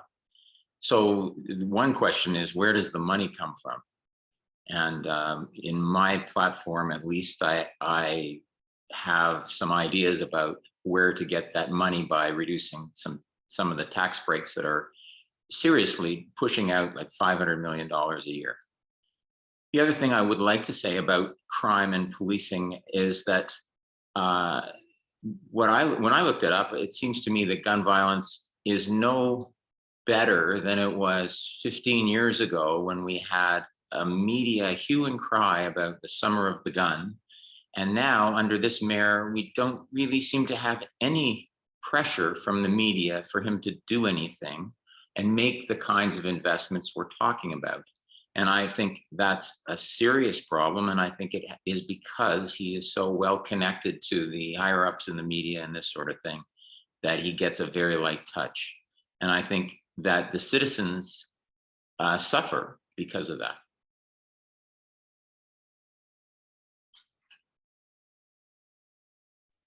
Go ahead. Go ahead. Go ahead, Reginald. Yes, we can all agree that, you know, gun violence has not gone down under his watch. You know, the beginning of this year, the first 3 days, there were 5 murders. Father's Day, there was 7 shootings on 4 different occasions. And this past week, last week, there was 20 shootings, leaving a young man, Sheldon, 15 years old, dead, right? And what happens after that? You know, John Tory, he comes up and then he condemns it with his famous words, this is not acceptable, but then yet nothing gets done in City Hall, all right? Now, I have a plan to reduce gun violence in Toronto, and the first thing we gotta do is focus on prevention, right? What we gotta do, I believe that we should implement in the TDSB, a course called Urban Crime and Its Effects. You know, and this will be taught by teachers who can relate to at-risk kids. You know, this program will be for 11 to up to 16 years old, teaching them about the destructive effects of gun violence that it has on victims, the family, the community, innocent bystanders, and also the predators and their families as well, right? We got to teach them about, you know, the consequences, the possibility of life lost just for carrying a gun. Because when one carries a gun, they never know when they're going to pull it out. They have this sense of, you know, this sense of power. And we got to teach them about the emotional impact on the victim's family, the chance of an innocent person getting shot, possible life sentence as well for them. And what we got to do is we got to start while they're young. And in this course, I believe that this should be in all at-risk neighborhoods, you know, and it should be taught by people with experience, people who have been through things but are also eligible to teach in the Ontario school system. So what we need to do is we need to really do something about it and not just talk, but we must have a plan. Thank you. Thank you. Soaad, and then Phil, Isabella, and Ferin. Yeah, so everyone's brought up some good points so far. So in terms of like some additional ways, in terms of my campaign and what I would do, it would definitely take into consideration everything that's been said, and then kind of including putting that together into like a plan that can be used to address crime. So it would be broken down to multiple parts, right? So the first part would be addressing, for example, like what is the cause exactly of these crimes, right? Is it like boredom is actually a good factor in terms of, for example, why there's crimes happening in Canada, or sorry, not in Canada, like in Toronto specifically. So being able to create events and activities and other sorts of things that the population could engage in and get involved with, not just at like specific times in the year, where it's like, you know, in the summer times in August and September, we see like a bunch of events happening, but then in other times it's like much more slower. It's like, no, we should have things throughout the year for the population to enjoy and make sure that, you know, different groups, different audiences could benefit them at different times in the year and different places in the year. Not everything happening in downtown Toronto, having different parts of the city as well too. So that's one part of it. The second part of it would be in addressing, for example, having some sort of new service for to be able to address for these, right? Mental health is a big problem, and unfortunately, it's only getting worse by the day with inflation, all these other issues that's going on in Toronto and even around the world that impact families. But there is things we can do to address that, right? So, for example, one of the things I've always looked into and I admired was like there was a city somewhere around the world that introduced a new concept of like having basically just like we have like ambulances used for like physical pain whenever we get into like an accident or something, have like a hospital or not hospital, like some sort of ambulance service for like mental health issues instead. So if someone's in like, you know, experiencing schizophrenia or some sort of other mental health issue, instead of calling the police, call that ambulance service instead to be able to deal with that person that's experiencing that issue or having that anxiety attack or whatever, and then be able to handle it from there. So then it would be just using those different things and then going from there. Thank you. I think I said Phil next. Yes, go ahead. Yeah, it's frustration. People, they're frustrated. They look at the city, don't care. Services are cut big time. We got to show people that we care for the people. Put the money back in community services. Take the money elsewhere. You know, the police budget is overblown. You've seen it. Budget's going up. Crime's going up. Something wrong there, right? And also communication is the biggest thing. You see these town halls, they always have dignitaries, like people fixing the community. They're have well-paid jobs or standing out in the community. We need everyday people in the community, not just the one thing time only. It's going to be every month, as much as it takes. Every ward has different crime, right? Some have less, some have more, different circumstances. You know, we can't just take us overall. You have to talk to each person, everyday people, regular people, working class. You know, they see what's going on in the community. You know, when they made that apology with the police chief Raymer about the racism, you know, I kind of shook my head, said, really? It took you that long to figure that out? Why don't you just go talk to the people? They'll tell you right there what's going on. You know, that's what's missing. You know, communication. Thank you. Thank you. I think I said Isabella and then Ferin and then Knia and KJ. Yeah, hi. I think there's got to be more after-school programs, of a more wider range of programs that more to interest more range of kids, to give more interest. there's the one reason that John Tory doesn't crack down on crime is because, you know, he needs the excuse for a bigger police budget. You know, he could say crime is going up, but we need a bigger police budget. So it justifies a bigger police budget. But if you reduce poverty, crime goes down. So then there's less need of a bigger police budget. So this is one thing. The person that was talking about taxing corporations and stuff more, and I agree with that. That's got to be done. But the police department itself, I think we can get rid of the horses. We don't need the horses. That's a big chunk of the budget, and that's really unnecessary. Many cities don't have horses. You know, it's just more of a prestige thing. And, you know, it costs a lot of money for their care, their caring and training, and the training of the officers to ride horses and whatever. And, you know, we could give them e-bikes. You know, we don't need them to look down on people all the time, to make them feel that they're above people. We need them to feel that they are people. You know, we don't need them to be using their brute force on people because they think they have the right, because they think that they're better than other people, because they're police officers. Yes, it's sad when a police officer dies, but it's sad when anybody dies. Thank you. Well, no, there's things that get blown out of proportion on the media and hyped up, and I don't agree with it. You know, these people sign on for this job, just like any other job. People get killed on the highway by drunk drivers all the time. You know, what did they also do a toxicology test on the officer? You know, like there's so much that is never spoken about. You know, when there's a person with the crime and the gun. You know, like recently that shot that went to that garage, drove to that garage and shot the person. Well, there's more to it than that. The guy has a criminal record. All right, there's got to be some kind of criminal activity there. I don't care how many people want to smoke. He's a good guy. You know, there's a reason why there's a connection there. It's a criminal connection. You know, is it part of the car theft ring? You know, because it's an auto body shop. You know, there's a part of the carjackings that are going on. The police need to dig a little deeper, I think. Thank you, Isabella. We have to move on. Like I said, the biggest thing, you know, the John Tory is about the crime and stuff.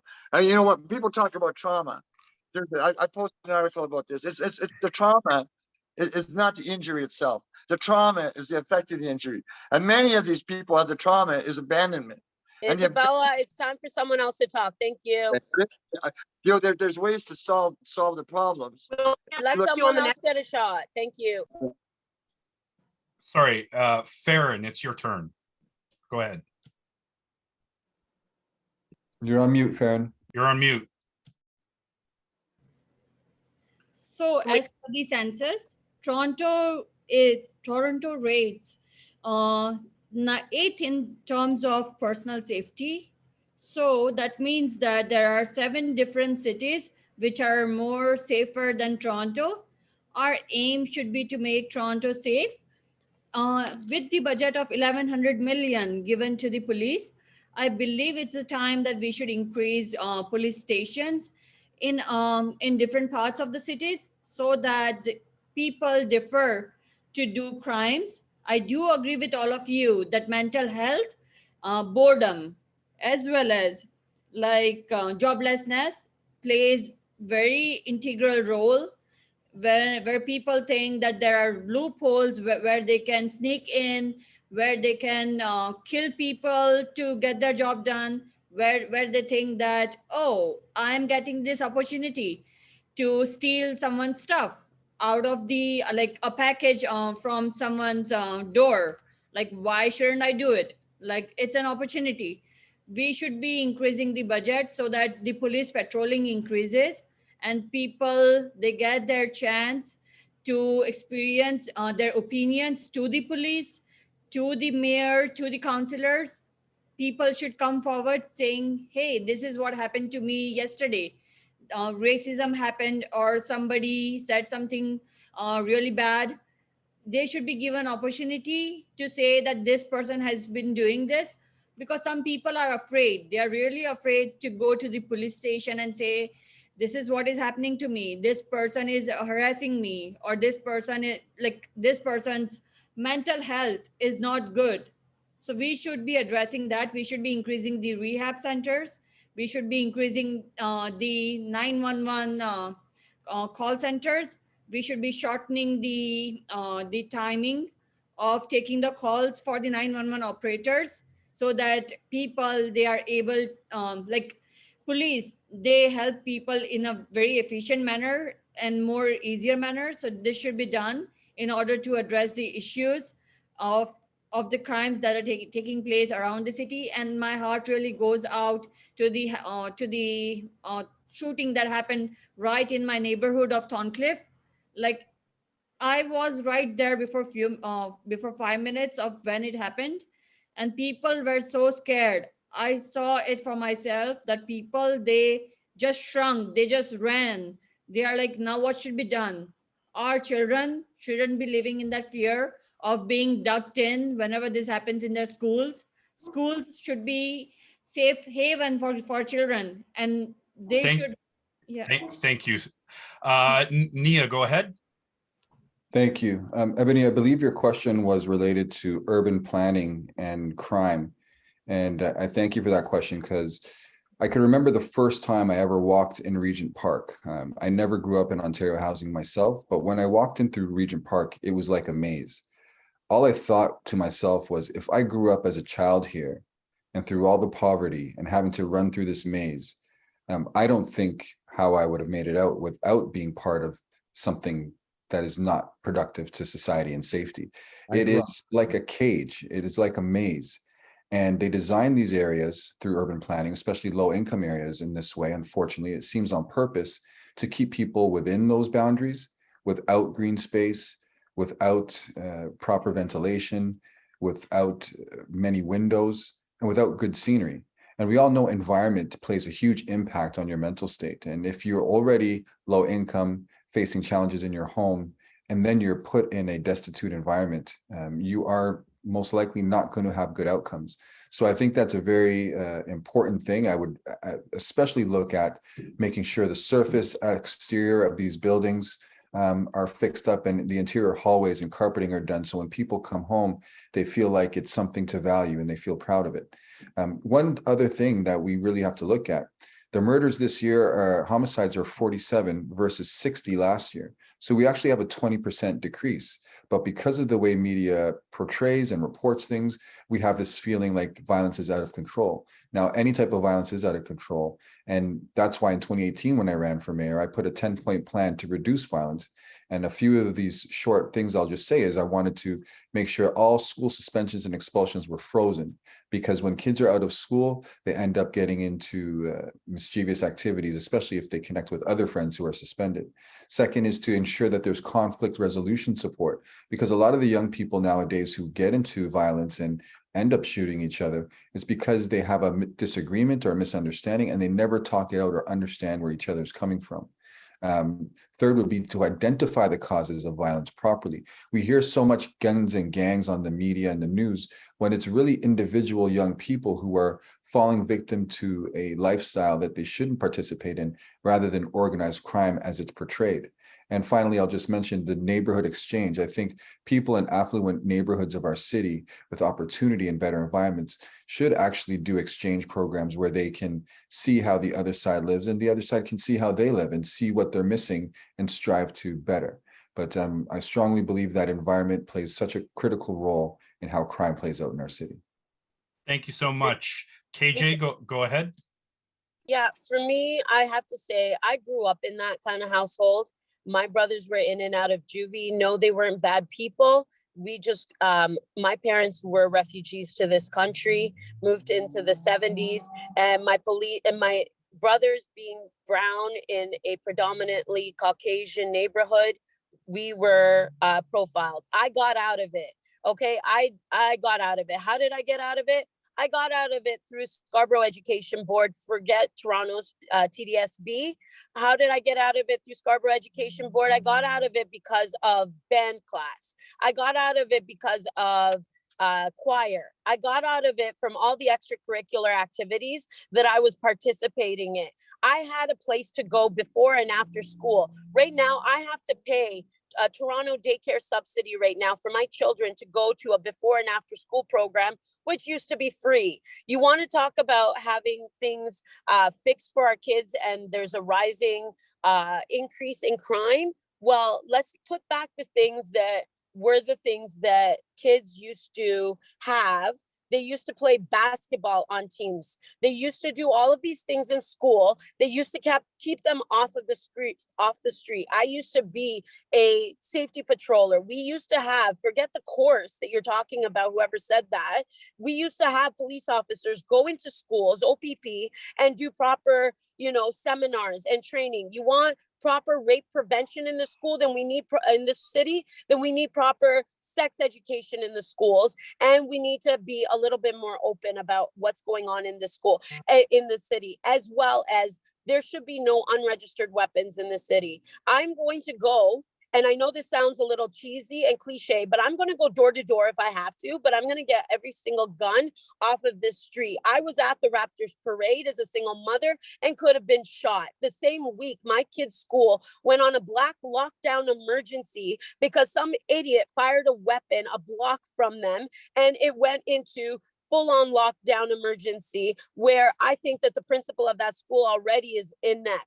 And so I think it all starts with the schools. It starts with our children. It starts with prevention rather than complaining about the housing market, about complaining about city services, about complaining about where we are now. If we prevent it from happening at the beginning, then mental health issues will not be an issue. I was a peer counselor. I was part of Teen Helpline. I've been on Al-Anon. I've been in Alcoholics Anonymous, just so that I could go and figure out what the problems were, so that I can come back to the city and say, I know how to fix them. We just need to all shut up, bite the bullet, stop our ego, stop our pride, and actually start working for the people and the citizens of this city. Thank you. Thank you so much. Thank you. So now I will ask my question, and then when I'm done, Sarah, if you want to go first, you can go first because you have to go, and you can answer the question and then say what you want. And then we'll go, after Sarah, we'll go Knia, Ferin, and Robert. Okay, so here's my question.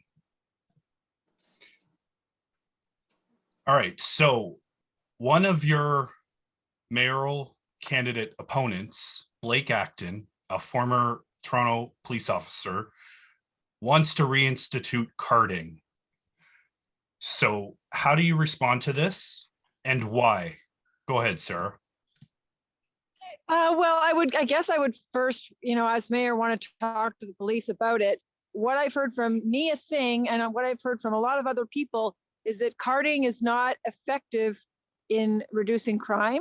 And it's also discriminate, like it has a lot of inadvertent, very bad effects on communities, making them feel more alienated from the police. So I haven't seen any evidence that carding is a good strategy. And so if there is evidence within the police force that it's a good strategy, I'm open to hearing it and sharing it with all the residents and discussing it. But everything that I've heard so far says that carding is not effective.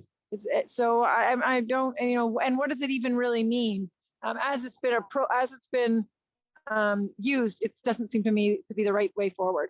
So I'm just going to do my closing now. I'm going to keep my phone on. It's dying, so I'll still be able to hear most of your answers until the phone dies. But I just wanted to say thank you so much, Matthew, for doing this. I don't know how many people are watching this, but I know you guys are listening, and I'm listening to you. And Matthew, you did this, and this to me is real democracy. All of you sharing your ideas, all of us presenting them to each other and the public, Matthew being the moderator, Ebony being the moderator, asking questions. This is real democracy.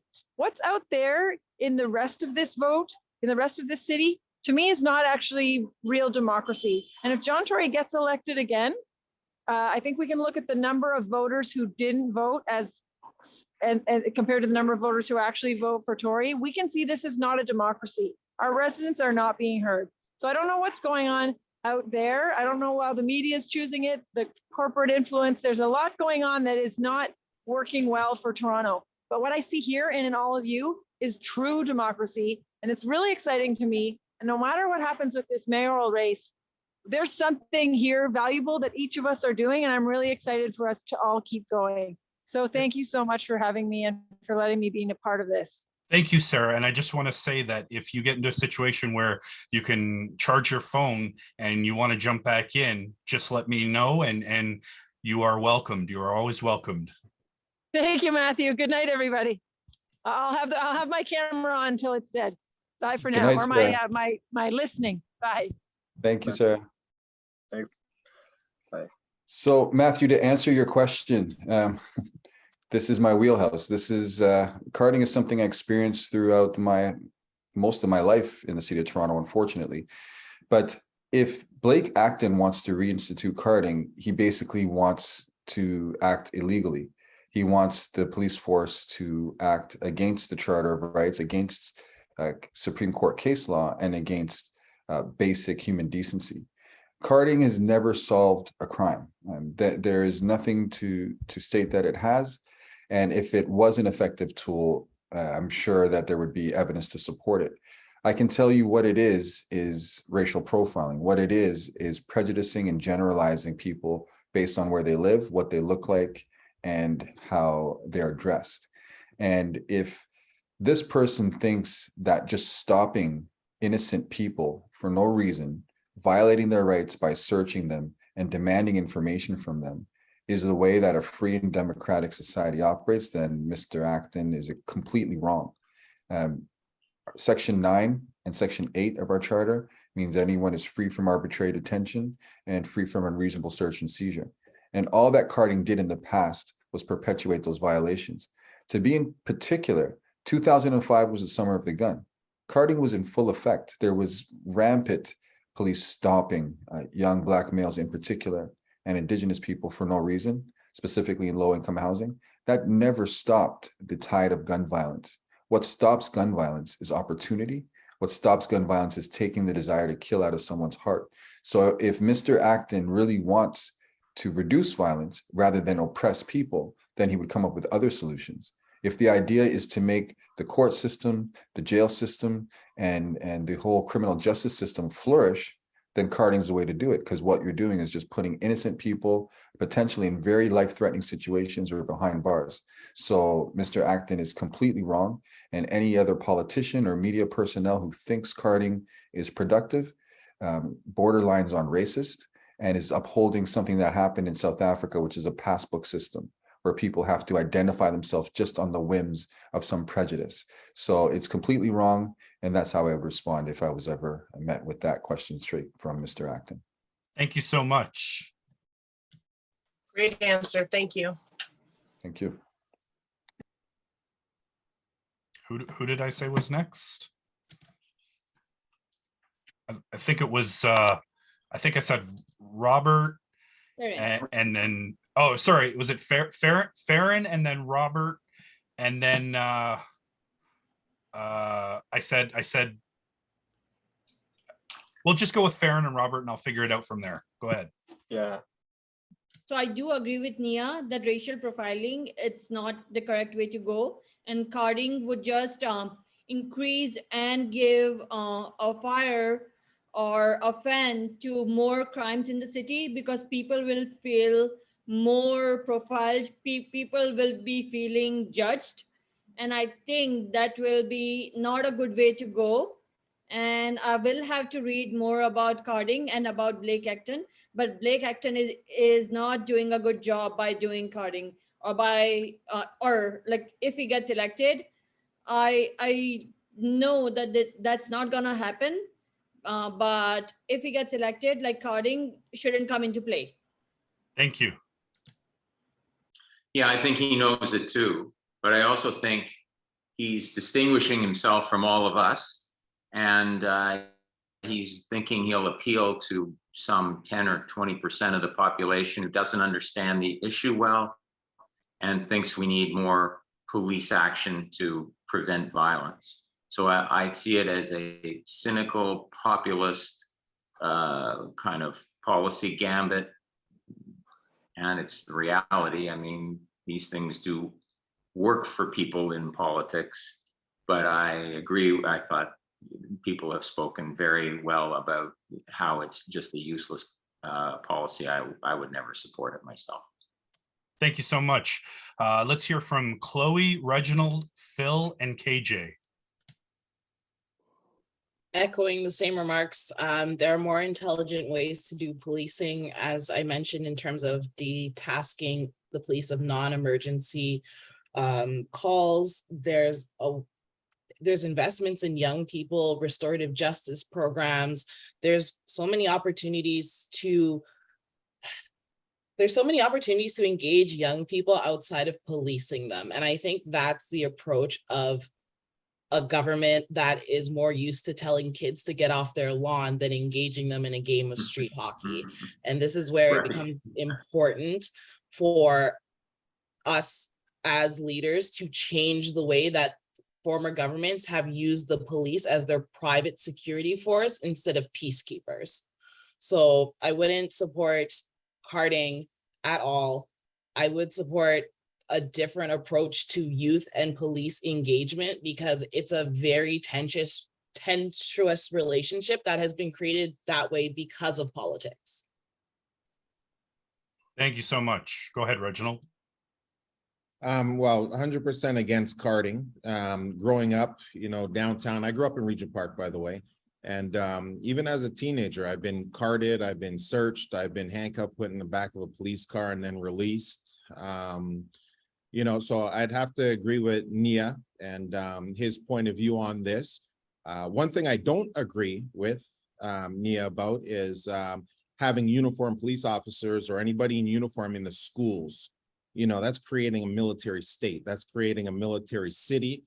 And that's not what Toronto needs right now. And I don't know why we're talking about Aiken. Aiken's not even here.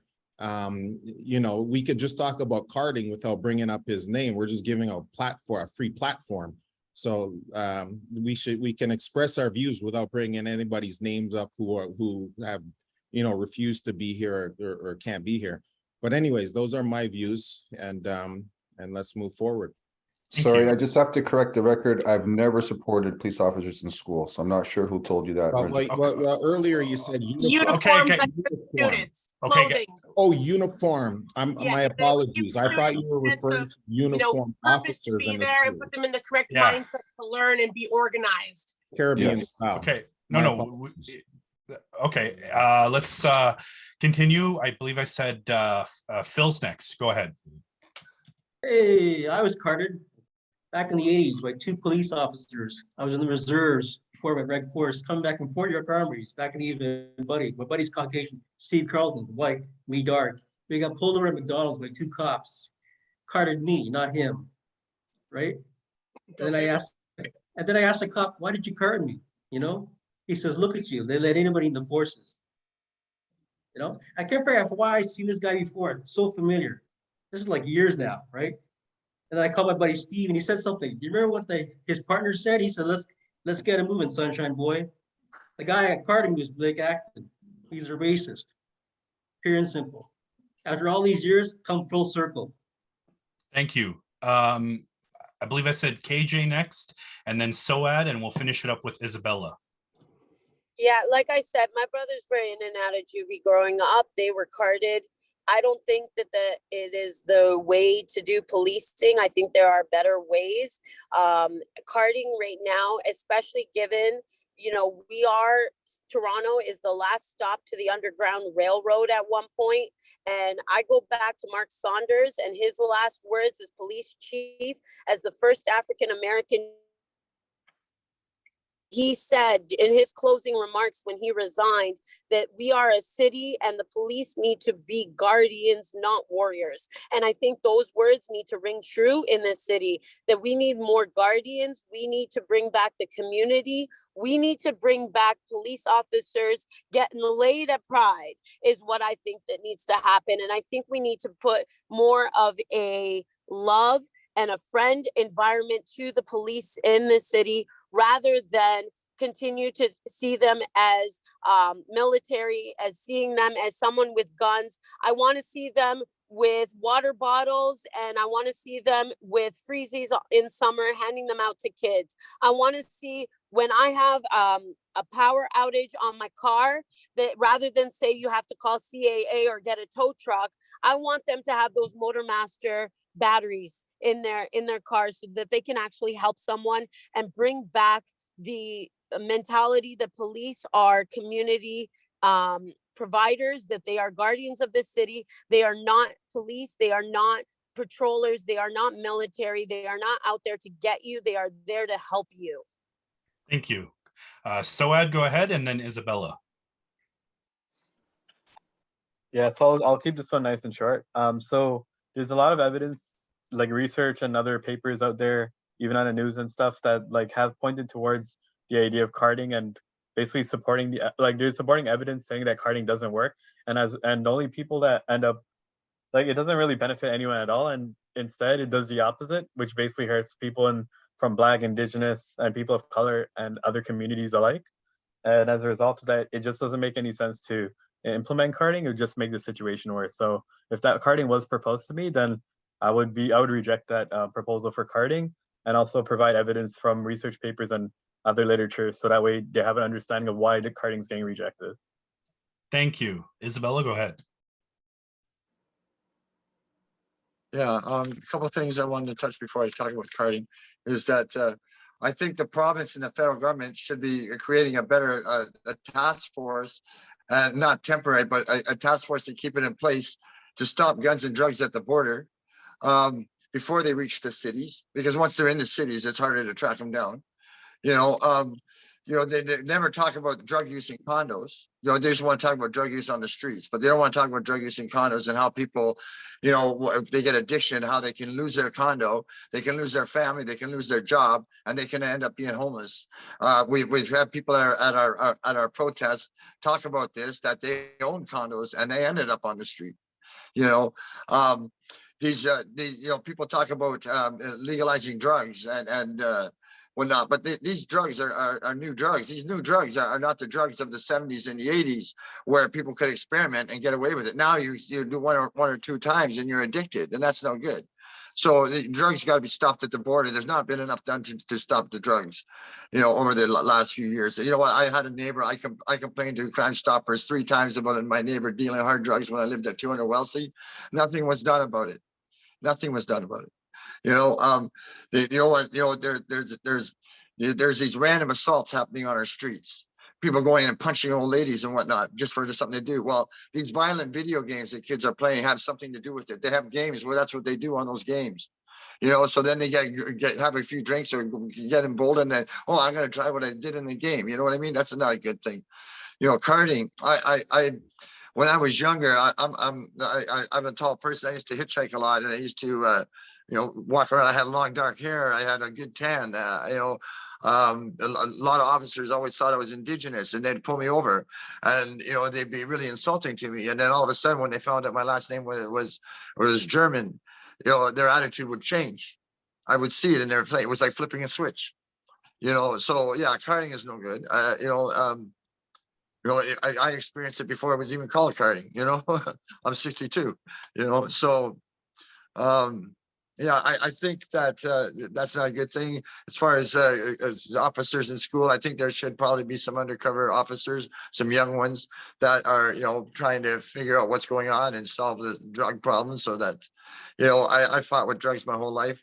Underlying issues, home, the split family, whatever, and sex abuse. I was abused when I was a child, all kinds of different things. People talk about one of the biggest troubles we have today is when people say as snitches will get stitches. That's just like, because before parents didn't have time to they still don't to deal with kids' problems, so that they say no, snitches don't be stitches. But this leads to kids being sexually abused because they don't want to talk about stuff because they might get in trouble from their parents. That happened to me. So the public is not being told enough that we need whistleblowers. Whistleblowers are made to be bad people because they tell the truth. That's not good. The politicians want to make whistleblowers up bad. Well, what do you think when you say snitches or snitches will get stitches? You're saying don't be a whistleblower. You know what? We need whistleblowers. Thank So- you. Thank you. I really appreciate that. I know you all are in agreement on my question, but I'm willing to open the debate floor. Let's try to keep it shorter this time, but I'm opening the debate floor and then we'll move on to the next category. Anyone who's free, who wants to jump in, go ahead. I wanted to say one thing on this, and that is that we're getting a new police chief in Toronto. We have an interim chief right now, and the new strong mayor powers will give the mayor more control over that selection. And that means the premier will actually have more control over what the mayor decides, because the premier pulls all the strings, he has all the money. And by investing all that power in the mayor, the premier gets what he wants. So what we're gonna have is Premier Ford choosing who the next police chief is in Toronto, if this strong mayor power goes through. And I don't think that fits with any of the views I've just heard. You know what? So I wanted to raise that point. And I also wanted to say, and I'm sorry, but I have another appointment I have to get to. I'm very grateful to participate in this. I've really appreciated hearing all the views of everybody, and I've been very impressed by what I've heard. I'm sorry I'm not going to be able to stay for the housing discussion, and I wish we could have had a conversation about climate, because I spent 25 years working in City Hall and dealing with those kinds of things. But I'm sure I'm going to see you all again on the campaign trail, and wish you all luck, and hope we get our message across. Thank you. Thanks, Phillip. Matthew. Thank you, Robert. I just wanted to say, based on what Robert was saying about the strong mayor powers, that is going to be an issue, definitely. But the police board has a process where they select the new mayor or the new police chief. So the public has input at these police board meetings. So we have to ensure that those strong mayor powers that's being spoken about by Robert do not take hold and influence that new position for any chief to come. And always remember that 2/3 of council can outvote them, but it is not a good projection for these strong mayor powers. You'll remember what one of his first actions was to try and get his buddy to be the head of the OPP. The OPP. Remember the big scandal about that, changing the qualifying requirements so that his friend could. Anyway, I'm just saying it's something we all got to keep an eye on and be worried about. And I don't like the way it's heading. But again, thanks for listening.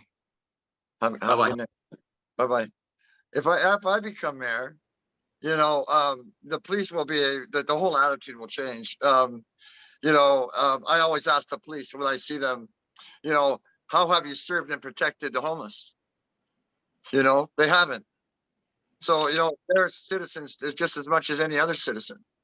So this is a big problem. And I'd love to stand up to Doug Ford. I'm not worried about him. We'll figure it out. I would take protests from City Hall to Queen's Park. I'm not scared to do that as a mayor. I'll bring everybody from Toronto right to Queen's Park to get things done. We need to end poverty. The minimum wage is a joke. ODSP and OW is a joke. CPP is a joke. Many people on CPP are ending up in shelters. That's not right. John Tory has never said anything about this. If I become mayor, I'll be so transparent. If I get on breakfast television, you know what? Everybody, all these other politicians better start, packing their bags, because the public will be onto them and they'll be getting kicked out. I think, with what's going on with healthcare, and privatization, trying to privatize, ODSP and OW to foreign for-profit companies so that they can try to kick people off for a quota. No. Isabella, sorry, what do you think about the carding issue that I think that we're supposed to be debating? What would you say and state in relation to that? I think that's a waste of resources. I think that you'll be better off if you had foot patrols going around, and smaller mini police stations. I have an officer friend, and he tells me even he, would like to see more officers out of their cars. When an officer is in his car with the window up and the air conditioner on, somebody's yelling for help on the sidewalk, they don't hear it. Yep. No, good point. Good point. We, Thank we need, we need real action, you know, like, it's just, you know, there seems to be, you know, too much emphasis on using the police to protect the rich and protect this and whatever else. And guys, I'm just, we there to protect everybody. Isabella, I'm just looking at the time and we need to move on. We're going to move on to category 3. It's the housing, I believe it's housing crisis. Yeah. Ebony, please. Ebony, you go ahead. Sure. So what do we do about like the unhomed? And my question is, where are we going to find the space to build affordable housing? Because John Tory already done sold off most of our private properties. So we're going to start thinking outside the box and go. Give me your options. And also, you know what? I'm just going to ask my question because I'm looking at my watch. We'll ask our questions together and then y'all can answer them one at a time and then debate, and it might go a little bit faster. I do apologize. I know we've been here for a while. So that was Ebony's question. And my question is, we're having a housing crisis right now in the city of Toronto, and predicated on you winning the mayor's chair, would you introduce a rent freeze and or what's your position on the legalization of rooming houses and why? Let's start with we'll start with Knia, Chloe, Soaad, and KJ. Go ahead. Thank you. So what do we do about the unhoused? We have to get the unhoused some support financially and emotionally and socially, because there's a lot of factors that go into when someone is not living in a home and they're living on the street. It's not only money, but it's also psychology. We have to get all the resources at City Hall through social services to actually tend daily to these people. I can speak to this personally because a good friend of mine became homeless about 4 years ago, and he's Indigenous. And I can tell you, I took him to shelters that same night and no shelter would take him.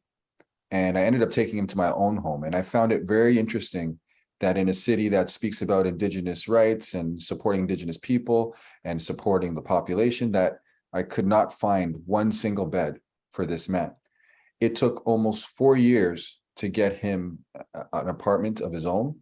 We're thankful that he has it, but only because he was Indigenous did he have access to Native men's residents called NAMI Res and other housing programs that the rest of the population doesn't have.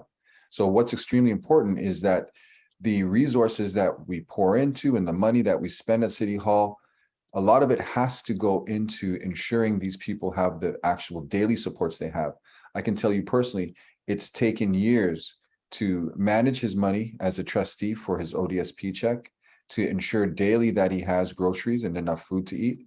And luckily enough, he trusted me and trusts me that I was able to be his trustee. But without managing somebody's money who has mental health issues or is homeless and ensuring they have what they need to the end of the month, it'll be very hard for them to be in a position to afford to even rent a home or buy a home if they don't have that support.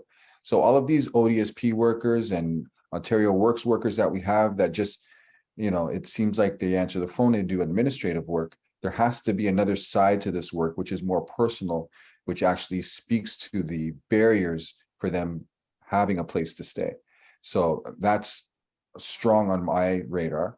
And then how would I introduce a rent freeze? I would love to introduce a rent freeze, but the rent control is controlled by the province of Ontario. As mayor, I would definitely use my influence and power to advocate for freezing rent increases, find ways for landlords to benefit in other ways. But because our property rates have gone so high, I'm sure landlords are benefiting from the high rents, but we have to also be respectful of human life. And that's why I've always said quality of life in Toronto is more important than profits, and we can't be really focusing on profits. And where are we going to find the space for housing? We're going to have to look at all of our industrial areas that are no longer in effect. Unfortunately, with the COVID-19 pandemic, a lot of businesses have shut down, and there's areas of the city that seem destitute. So we have to start looking at those zoning laws and adjusting them to make room for more housing and find smarter ways to build rather than always building in the same area, congesting traffic, congesting parking, and just making it difficult. Finding areas on the outskirts of the city, especially former factory areas, and changing the zoning will help with that. Thank you. Thank Beautiful. you.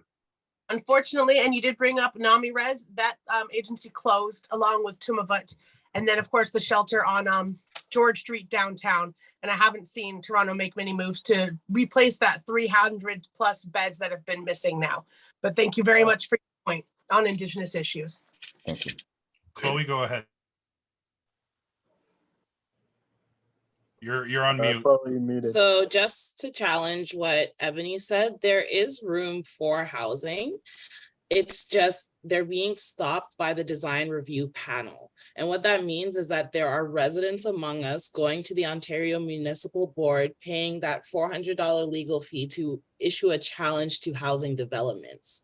So I recently did a tour with Housing Now Toronto, and what they do is take you around Toronto to show you the various empty lots that are actually housing developments that are stopped. So one, like, I know it's so controversial to say, but like after so many years of not having democracy, I'm going to wield those strong mayoral powers to advocate for the people that are constantly getting screwed out of housing. And like, I'm sorry, but like someone has to advocate for the most vulnerable, because it's decades of political inaction that has led us here. It's decades of political inaction that's stopping modular housing from being built for homeless people. Like right now at a TTC yard, there's over 26 modular housing units that could be stacked on top of each other or built in a different, whatever built form you choose. And like people could live in them, but there's homeowners that are just like, oh, like, I just don't trust that this person's going to be a good neighbor. So like block them entirely. And this is where advocacy from the mayor's office becomes very important, because we can't just continue to be like, well, as long as I'm getting my bills paid, like, who cares what happens? Someone actually has to take the ropes and say, like, every time that you deny someone housing because of the aesthetic of it, you're basically like advancing trafficking, you're advancing drug use, you're advancing all these terrible things that you're against. So that's one way that I would deal with the homeless issue. Just like get the housing built. I'm sorry, like get it built, upset some people, but get people off the streets, because that is the critical issue. Next, I would legalize rooming houses, because it's criminal how international students, adults are being treated in rooming houses because landlords know that they're not legalized.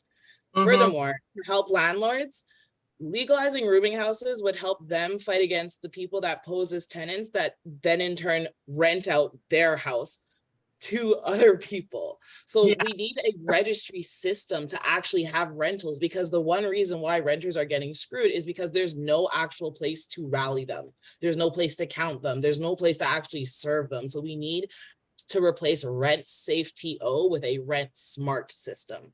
And then lastly, in terms of housing, one thing that I'm looking at is replacing the property tax evaluation system that taxes the property, and replace that with a land value tax that would only tax the land. Land itself does not do anything. So to stabilize taxes in a time of inflation and recession, have a simplified one approach for that. And from that tax, you're able to levy the vacancy tax, luxury tax, you're able to build on it. Meanwhile, you're able to give working class and lower income people a stable tax rate. Because like one of the issues for landowners to be incentivized to build things on their property is the property tax. Everything that they construct will change it, and renovations will be taxed. So just land tax, simplified, easy way to go. And that is my spiel. Thank you so much. Soaad, go ahead. Okay, so there's two parts to this. So the first part is like on the housing component, and the second part is on like helping the homeless component. So I'm gonna start with the homeless first. So for the homeless part, first thing is creating more shelters, creating more permanent beds, and creating a space basically where homeless people could be able to go to get shelter.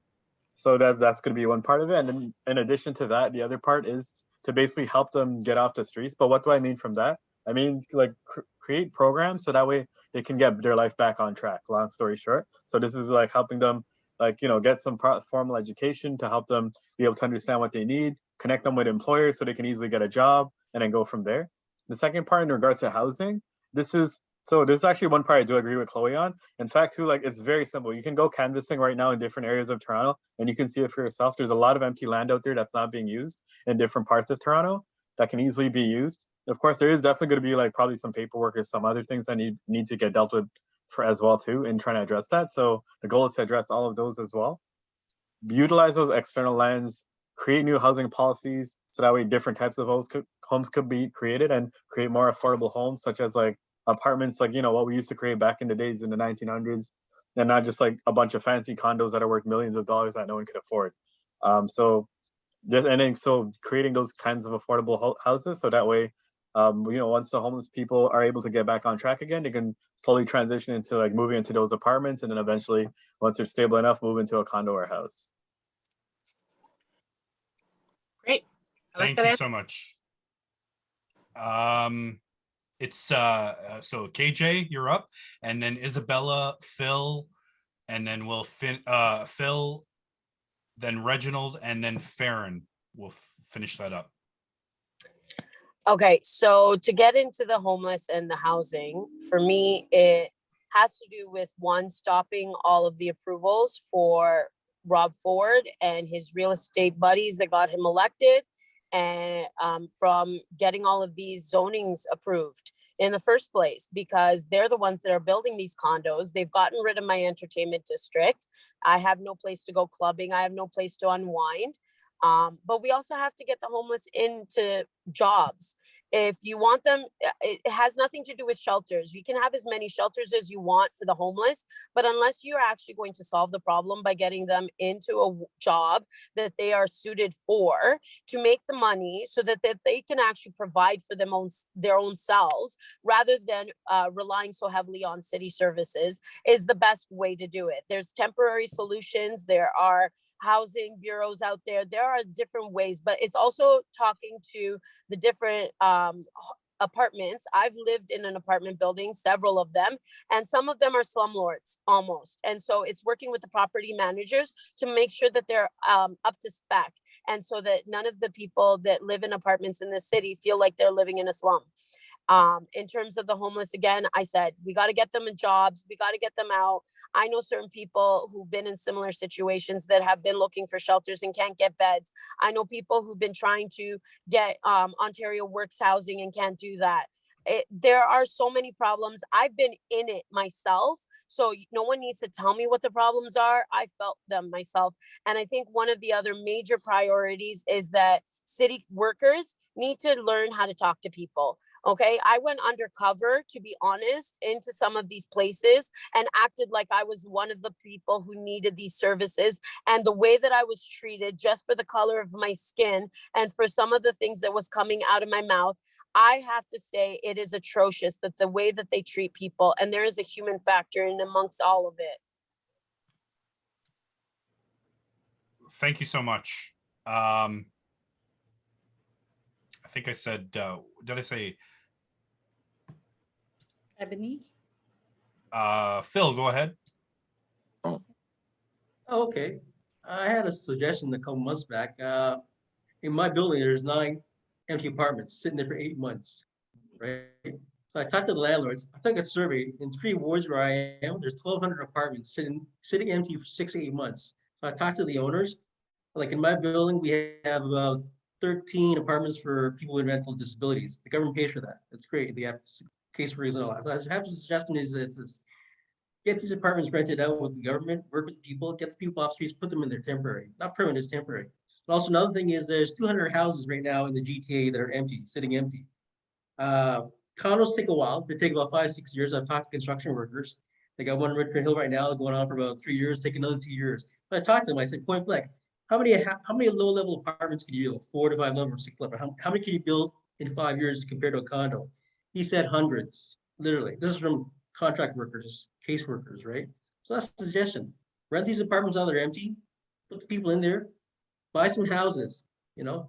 Affordable housing will come, but it's gonna take a long time right now. They wanna do, 1.5 million by the next 10 years, according to the building contractors. Well, the rate we're going right now, we're not going to get it. Like last year, they used to be 972 homes, affordable homes, in 1 year. So it times that by the next 10 years, it's not going to equal, 1.5. So it's temporary, it's quick fix, but at least get them off the streets. That's the main thing. Put in the apartments, buy these houses. We own the houses. I get nothing against the rooming houses. We've had it for years. There's nothing wrong with that, That's my thing. Thank you so much. Isabella, go ahead. I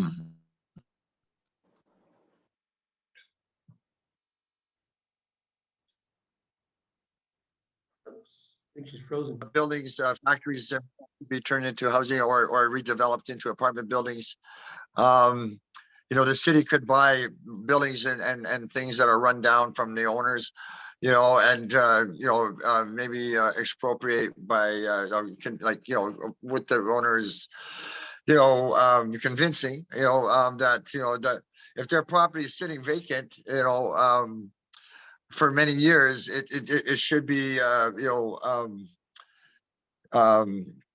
valued as an undeveloped property, because if nothing's being done with it, and the city should take it over, I think maybe. But we have parking lots that could be developed, and parking could go underground, and apartments could go over there. We could build over top of hospitals or schools, police stations, fire halls, ambulance stations, Also, I think the federal government needs to invoke the Emergency Measures Act and build 20,000 400-unit apartment buildings across Canada in one go, maybe 80 to 100 in Toronto alone. And I think average market rent should be guaranteed to Canadians constitutionally, so the provinces can't shirk their duties. ODSP and OW has to be increased to realistic amounts. The more people are forced to rent luxury homes and condos, the more the average market rent goes up, and because people are sitting on this, there's still 1.3 empty, like 1.3 million empty homes in Canada. If you Google it, there's still 1.3 million empty homes. It'll even tell you there's still, because there was conflict. People are saying, "Oh, is there really? Is there really?" Well, there's another article that says, yes, there is still 1.3 million empty homes in Canada. Thank you so much. Wait a minute, let me finish, please. Modular homes, for the amount of land that it takes to put up modular homes or tiny houses, you can put an apartment building on. So, what to do about the, many people on OW actually belong on ODSP. They have undiagnosed mental health issues or physical ailments. Many are old, they can't work. This is where ableism comes into play. But what you say when Doug Ford says that disabled people should get a job, many people that are homeless are disabled. Only 9% of disabled people are in subsidized housing, and you can't rent a $15 or $100 apartment on $1,169, or actually it went up to $1,229. I heard. So now, and ODSP workers should be responsible for housing, making sure their clients have enough housing, that they're housed. That should be part of their job. TCHC is a slum. I live there. I know. I'm still in TCHC now. So, there's a problem, all the way around.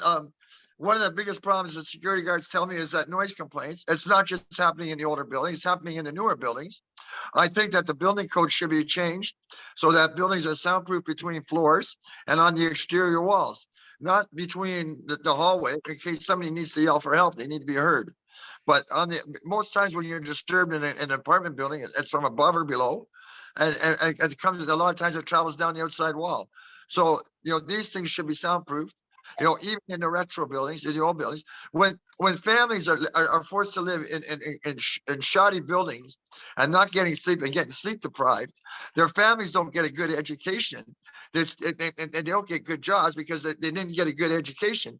Their parents don't get advancements because they go to work tired and grouchy, and so it just continues the cycle, and they don't get out of this, and their kids won't get out of those neighborhoods because of this problem of sleep deprivation, torture. But nobody wants to talk about these things. I will talk about these things. Thank you so much. Thank you. We have to let Reginald talk. Reginald, go ahead. Okay. I agree a lot with a lot of what everybody has said. And one of my biggest disappointments was the fact that we spent $320 million on housing the homeless in hotels. And that money will never be returned back to the city. Of course, the hotel owners, they're happy, you know, they profited, but you know, that money could have been used to build co-ops, 12, 20-story buildings could have been built for that amount of money. And I'm talking about for families, like 2-3 bedroom apartment co-ops in the city. As was mentioned already, there's a lot of land to build on, and it comes down to priority. What is our priority as mayor? What is our priority? And the priority of this incumbent was not the homelessness issue. It was just the building of the condos. And when whoever's elected as mayor, we must make it a priority to make sure that the homeless are housed and that we can clean up our streets. When you drive downtown on Shooter and Sherburne and you go through Allen Gardens, it's not a safe place for the kids to play. There's needles on the grounds, there's tents all over the place, and we need to make Toronto safer and house our citizens in proper accommodation. On the ground, actually, you know, I've been around Allen Gardens lots. There's no needles on the ground at Allen Gardens. You know, you can't keep shaming the homeless people like that. Not everybody that's homeless has a drug addiction. Isabella, You're right. Not everybody who is homeless has a drug addiction. As a matter of fact, while I was campaigning, I met somebody who was homeless. They live in their car. And the reason why they live in their car was because they had a disagreement with one of the staff at the hotels where they were being housed, and they got kicked out right away. And then they ended up living downtown on the streets. Shelters and hotels are not homes. And when Tory spends $6,000 a month to put somebody up in a hotel or a shelter, $6,000 a month is he paying for rent for one person. Isabella, please let Reginald finish, and then Ferin, and then we're going to have to move on to the next category, and you guys can wrap it up in your opening statements. Okay, my final point is that the fact is that we have to take a real stance on this. We can't just talk about it. We need to be about it, and we need to get the city back in order, right? Matthew, you did a great job organizing this. I appreciate you and all that you're doing, getting everybody, you know, a platform to speak on. Unfortunately, I'm going to have to move on to something else. I have a meeting right now that I have to attend for 7:30. So I appreciate being on here. I appreciate everything that everybody had to say. Knia, apologize that I thought you were referring to uniformed officers in the schools. So yeah, I know you want to go European style with the uniforms and the students in the no, just students in uniforms. Yeah, but that's okay. If I supported them, I would want you to get at me for that, because I don't believe in that. All right. Well, I appreciate you all, and I look forward to seeing you on the campaign trail as we continue along. And the most important thing is that we have to take this this incumbent mayor out of office and make some changes in Toronto. Nice meeting you, Reginald. Thank you so much. Thank you, guys. Take care, okay? I think that was a beautiful Freudian slip. Ferin, go ahead, and then we're going to wrap it up with our next question. When we ask our next question, you guys can answer the question and do your closing statement at the same time, and then we'll be done.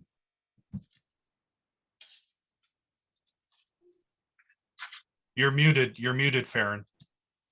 As per what Knia said, I do agree with him that the industrial land should be converted to the housing or to the co-op housing or to condominiums for homeless people, for indigenous people. But at the same time, we can also look at old houses which are not being used, which are about to be shelved. And we can take those land, we can purchase those land and convert it for the people, for homeless people, for housing homeless people.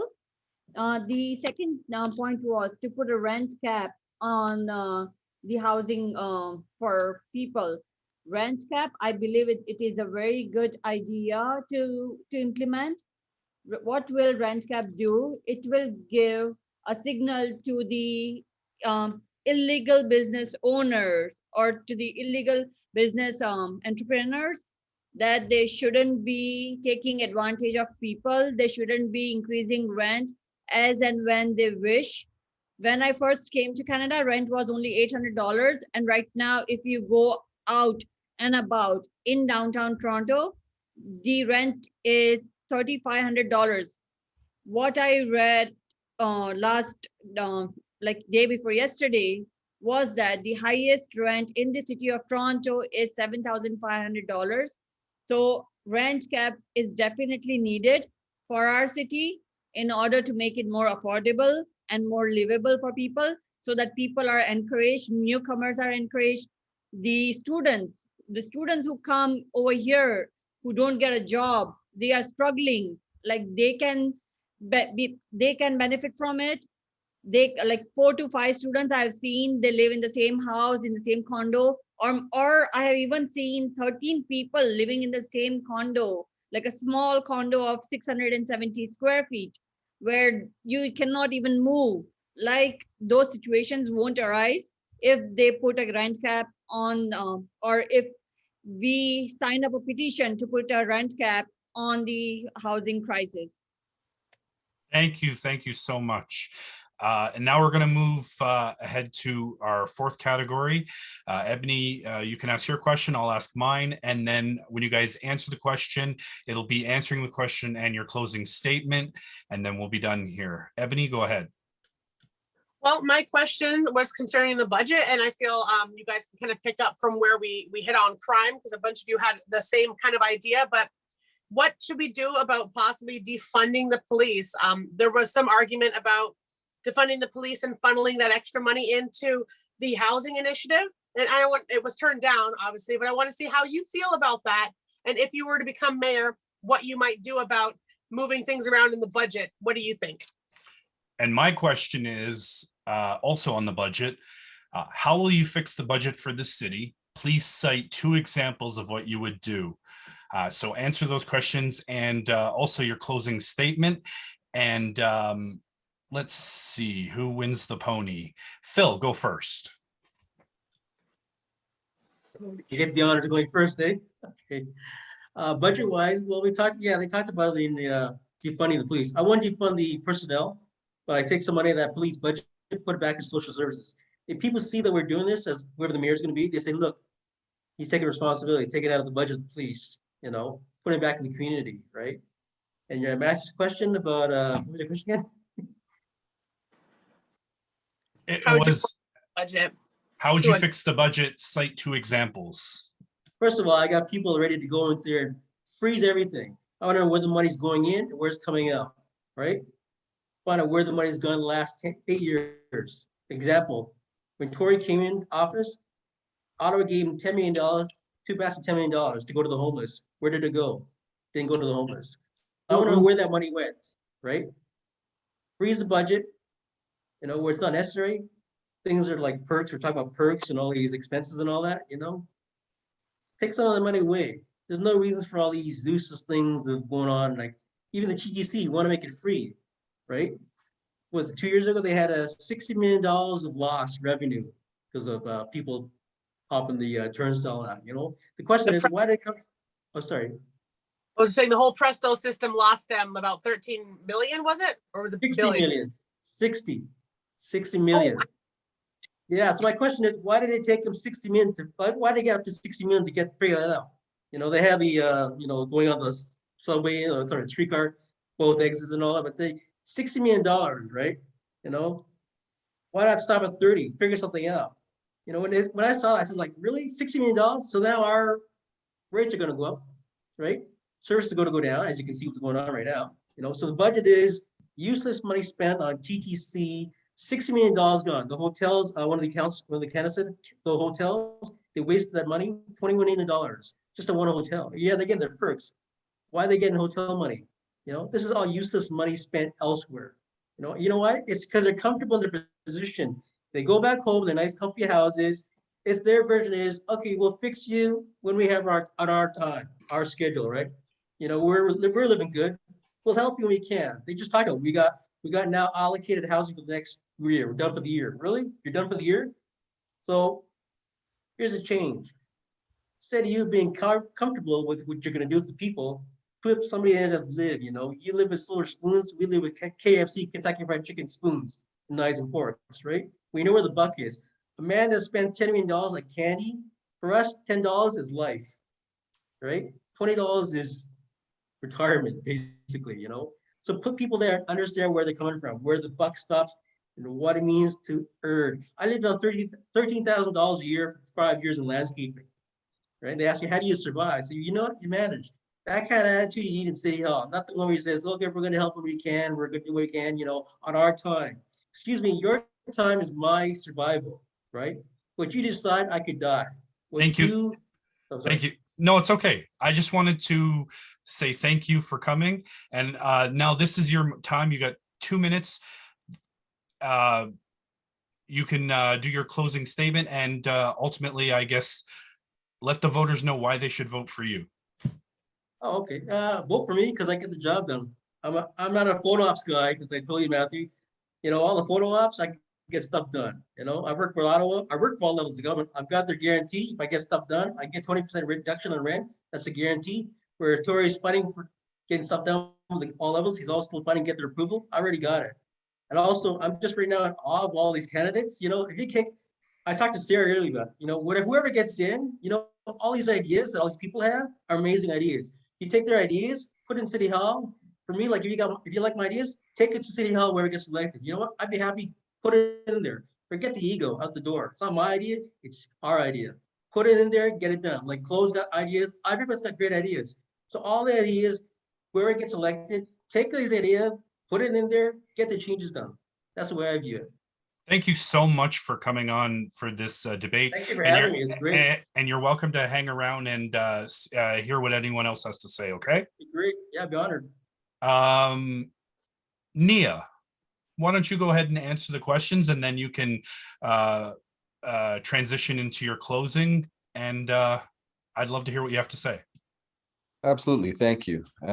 So defunding the police is not a term I would use. I would actually want to reduce the police budget. I think defunding the police gets people's back up who support the police, and it's just confusing, right? But definitely want to reduce the over $1 billion budget that they have. And where that reduction can definitely come in and play a vital role in safety is by shifting a lot of that money over to crime prevention.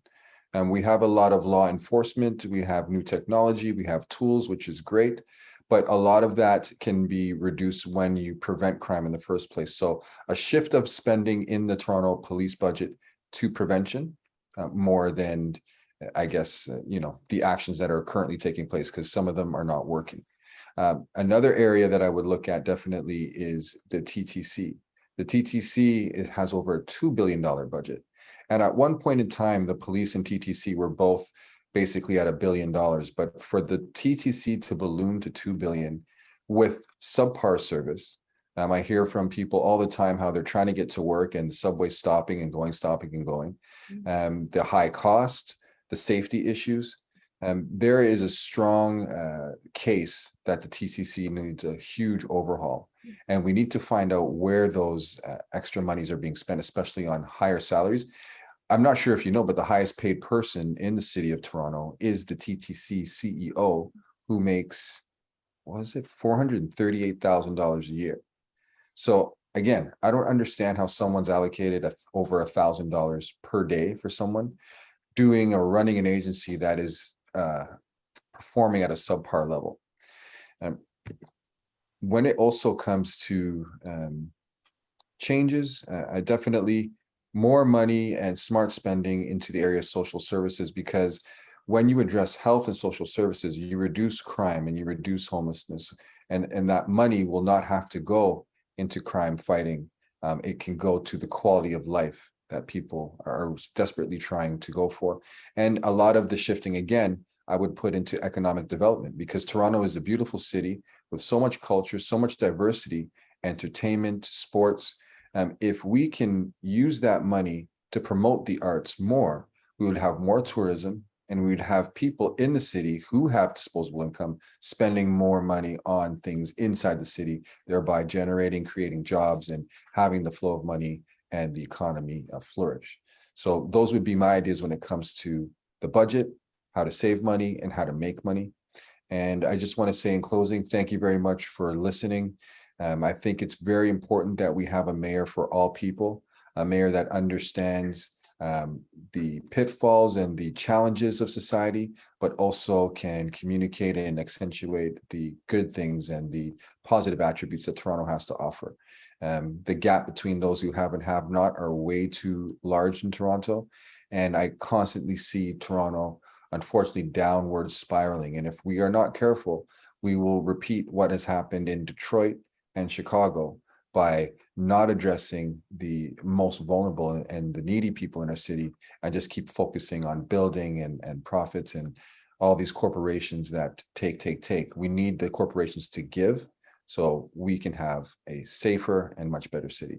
Thank you for listening. Thank you so much. Ferin, go ahead. Can you please repeat the question? Certainly. My part was the budget. Should we defund the police and reallocate those funds somewhere else? And Matthew's question was, how would you shuffle the budget or fix it? And please give 2 examples. So I have,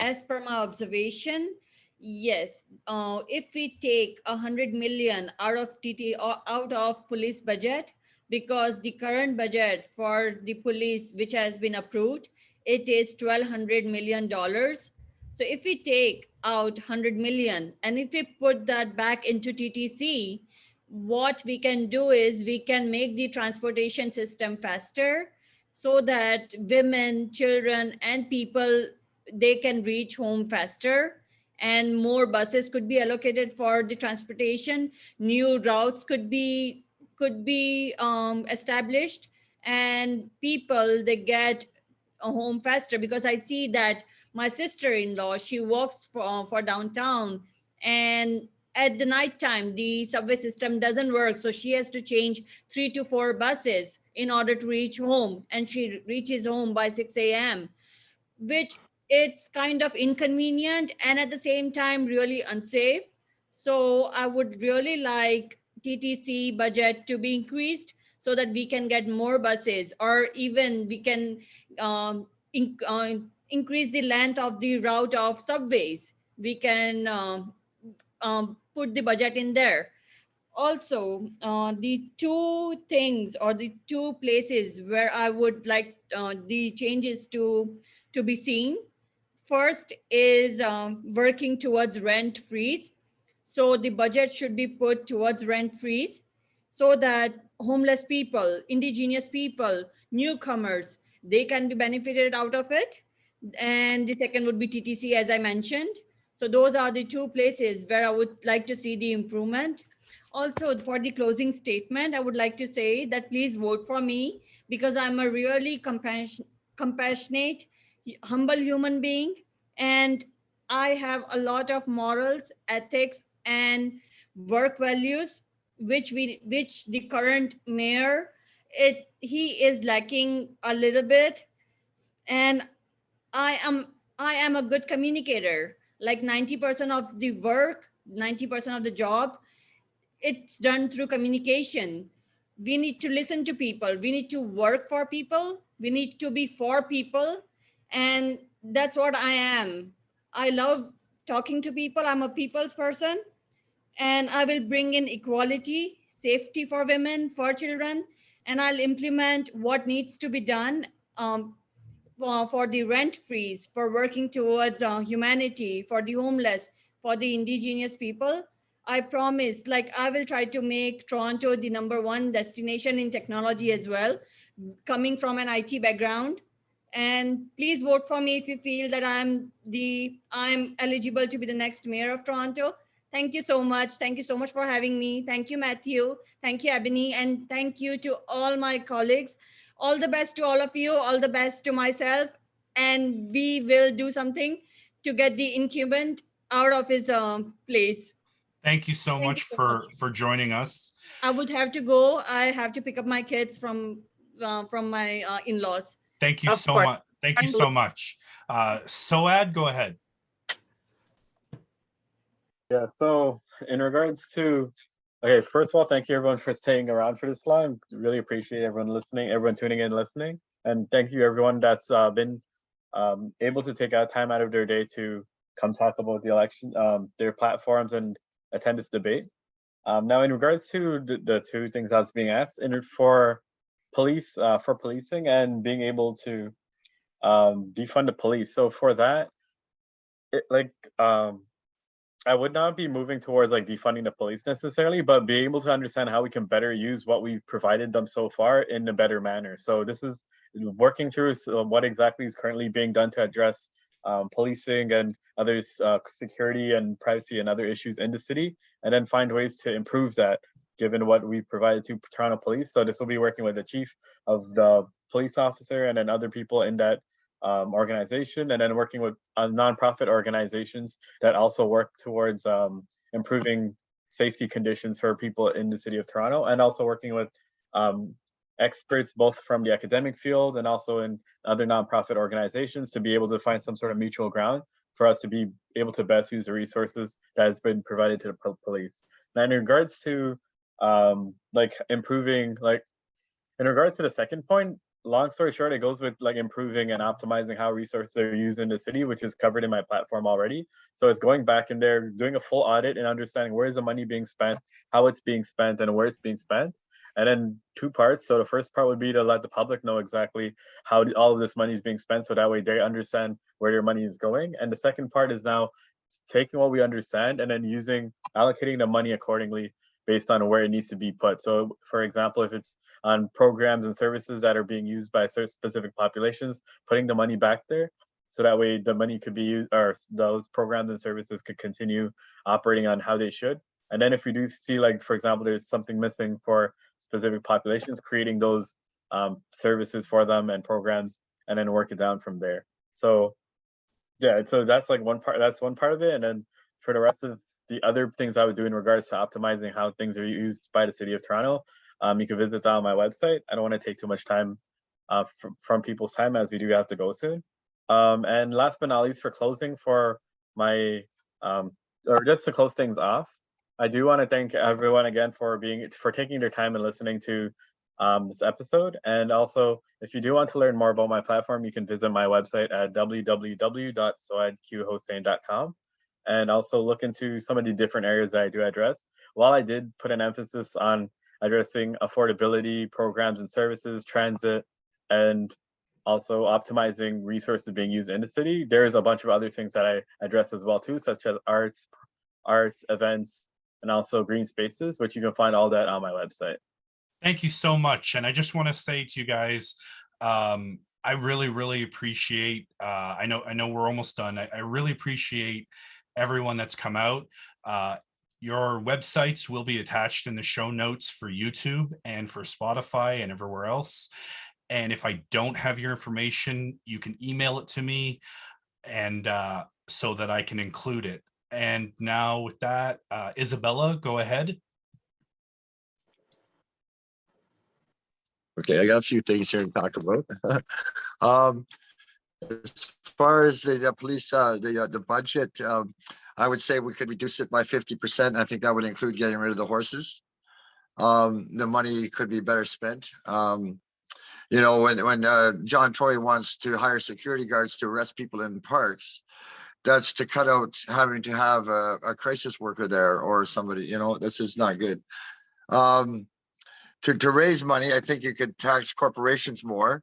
One thing I noticed is about on the TTC, they're not pulling their own weight. You know, when you look on the advertising boards on around the train cars and on the buses, you see that half the spots are empty. So they're not doing advertising to raise enough money for themselves. That's a big problem. I think the TTC should be free, so that we could encourage more people to use it, so that less cars are downtown, and that you know, when people don't have to pay for their TTC, they have money to spend on other things. Yeah, shelter costs are a big deal. You know, when John Tory spends $6,000 a month on one person, that works out to $30 million for 5,000 homeless people that he's got in shelters and hotels. That works out to $30 million a month. That's, times that by 12, it's just too much.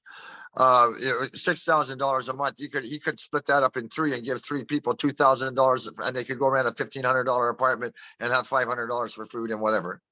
The insanity of what they're spending, and this is taxpayers' money. It's not right. We need housing for not just war refugees coming over here, but we're going to have a lot of climate refugees coming over here too.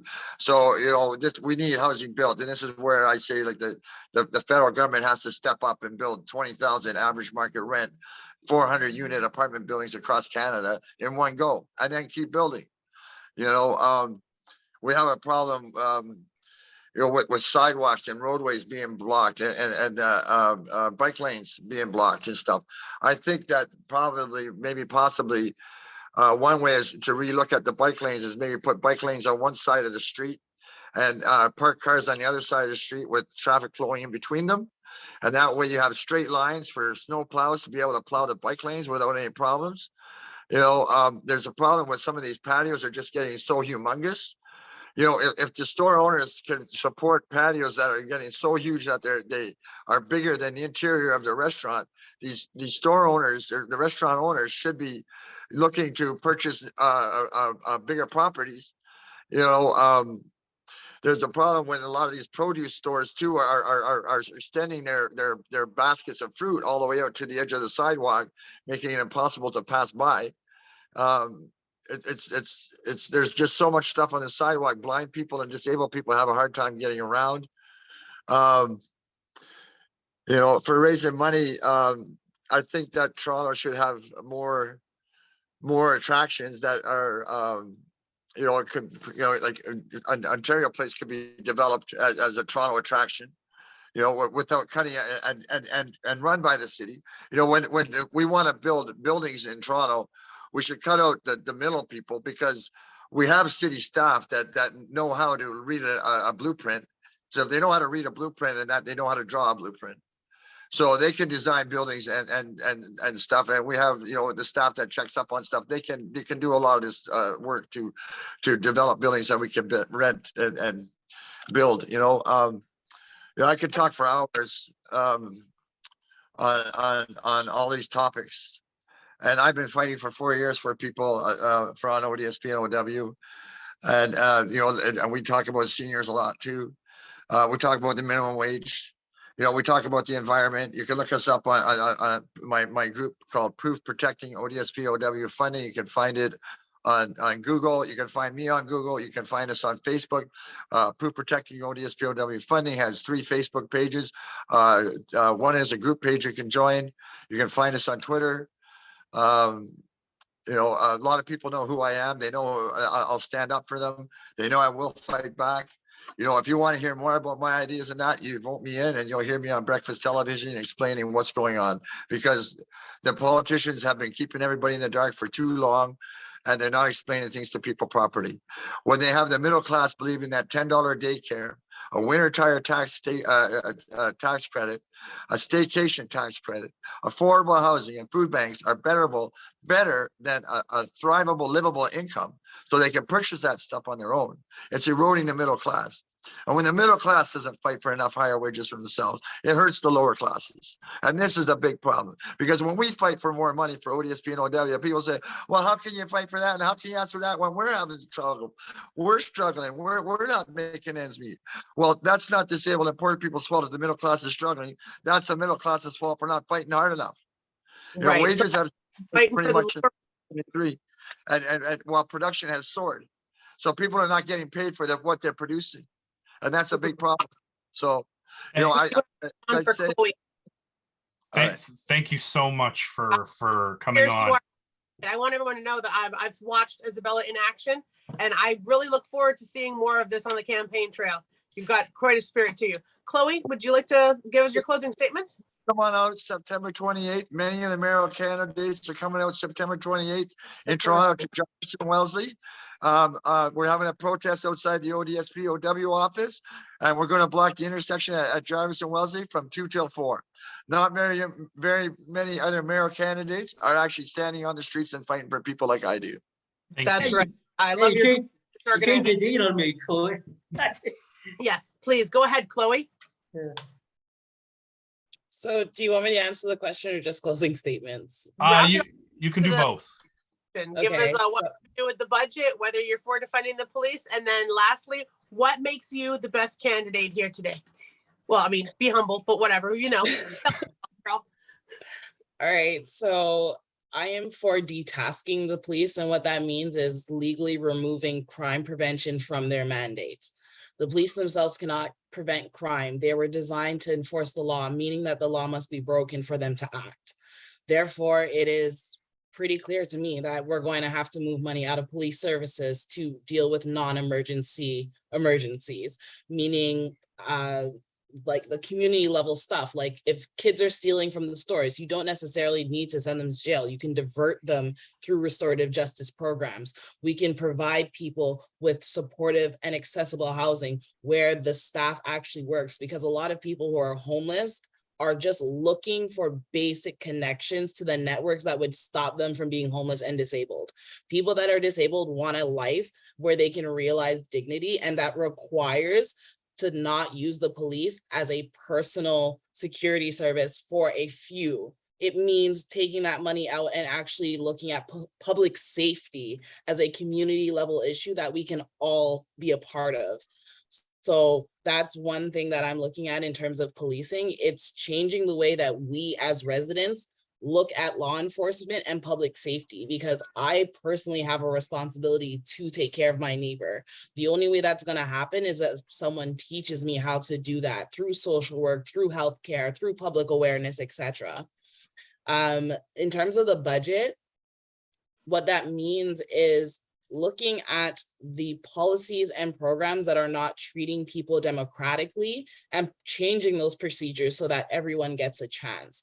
So for instance, the land value tax, when it is used to replace the property tax assessment model, it automatically will give a 2.49% rebate to renters, because once the property tax values changes, renters get that rebate automatically. So it's about infusing democracy into the most basic form of government to make sure that people are being taken care of. Because absolutely, when you look at the agencies, boards, and committees, the people on those public boards are the majority of them. So like 80% are former or current executives. Executives are overrepresented in our democracy. So we need a candidate who is going to be me to start turning the tide towards supporting the working class. And that means like cutting certain agencies out of the city of Toronto. There's a lot of duplication in terms of the amount of agencies handling real estate, handling urban planning, handling social affairs and social services. There's too many strategists and there's not enough doers. And that's what my role would be as mayor. Start getting the makers, the crafters, the artists, the doers into politics, into city building, so that we're actually getting the work done instead of outsourcing it or waiting to outsource it to some other corporation. The reason why that I'm asking the people of Toronto to elect me as their mayor is because as a policy analyst, I have been on both ends of the service, providing it, using the service, and giving this feedback back to government so that they can come to you with recommendations that they vote on. I'm asking you to stop voting for people that do not understand the mechanics of policy and vote for someone who does. Because I've spent the last decade listening to you because I've been providing services for you. And I've been working with government, trying to get your voice across, but they will only listen to someone who is a member of government. And we can no longer afford not to have representation as working class people. I'm asking you to vote for me because I have the expertise, the education, and I have the passion and intellectual energy to actually move policy beyond having a conversation into something that the federal and provincial government will scale. As someone who is currently working as a policy analyst, I do that right now. my learning curve to get into office and get things done will be a lot shorter than any one of the candidates that are here right now. And as the #1 competitor here, I'm telling you, check my resume, look at the numbers, and you'll know that I'm the right person for this job, because not only do I have the energy and education, I have the will to get things done for the people that I'm so proud to come from. The working class is who I represent, and that's not where I will stray. Thank you so much for that. I really appreciate all of the candidates. I know we have one more, but I just felt like saying that. So with that, I'm going to turn it over to KJ to close us out, and then I'll speak briefly after that, and then we're done. Thank you guys again. Go ahead, KJ. Yeah, okay. So to first answer the question about defunding the police, I would say I would not do that at the beginning. Part of the budgeting question of what I would do, like I said, I want to audit, I want to look at what's been spent, why it's been spent, ask the questions to figure out why it's really there. We here sitting as a candidate, without actually sitting around the decision-making table, can speak all we want about what we're going to do. But unless we're actually there and know what's been going on, we can't really say, I'm going to put this amount of money to this or that amount of money to that, because we don't actually know. Everything is there. There's spending there. There's money there. It needs to be utilized better than what it has been. Like I said, my father worked for TTC. I actually know TTC better than the CEO. I've actually been to their AGMs. Have you been to their AGMs before you can talk? And Chloe, not to be disrespectful, but you are not the #1 contender here. And you speak for the working class. I am the working class. So I'm here as a representative of the working class. I am here as a representative of a single motherhood. I am here as someone who's been through every organization and group in this city. I've been through employment insurance. I've been through Toronto Parks and Rec. I've been through so many. Toronto Parks and Rec almost had my wedding canceled because I was at a community center. Okay, so there are a lot of things that I can do in this city. I've been lobbying, I've been protesting side by side next to teachers and support workers all through high school. Like I said, I survived 3 strikes. In university, I went to York University for 1 year. I was in school for 6 weeks and out for 6 months, and out 10 grand of my own money because I couldn't apply for funding from the government because my parents made too much money, but that money went to pay for their lawyers because my brothers were carded. So my entire future has been destroyed. I should have been a lawyer. I was going to law school and do the LSAT. So you want to talk policy making? I was going to be the lawyer at that desk. You want to talk about finances? I am a financial person. I work with contracts on a day-to-day basis in my day-to-day life. I am a risk management strategic planner. I applied to be the meeting professional and event planner for the parade and at the city, and I almost got shot at the city. So I'm just going to say that the city has no clue right now how to actually handle anything. And Tory, to be honest, couldn't hack it as the conservative head at the federal level, and everybody in the city fell for it and voted for him. Eglinton line in Scarborough, I'm a Scarborough resident, should have been first, but Mel Lastman went and appeased his North York constituents, and the North York Shepherd line was built first. And then Tory comes about and puts Eglinton line above ground when all the surveys, according to TTC, should have had that underground. Bombardier reneged on their contract. Why does Bombardier still have marketing placards on all of TTC streetcars and buses and trains right now? You want to talk about infrastructure? Google and YouTube solar powered roadways. We need new infrastructure. The current tar and asphalt was meant for horses, okay, going clippity clop, and potholes were meant for horse manure. We are dealing with 150-year-old infrastructure, and it is time for new. It is time for digital. It is time for technology. I am a technology expert. I am a journalist, and I'm coming to you as the best candidate for mayor to run against Tory because I've done it. I've lived this city. I have run this city, and I have fought for every person in this city my entire fucking life. And I apologize for swearing, but it is time for someone who has the balls to step up and make the tough choices in this city. Thank you so much. Strong statement, Khadijah. That was beautiful.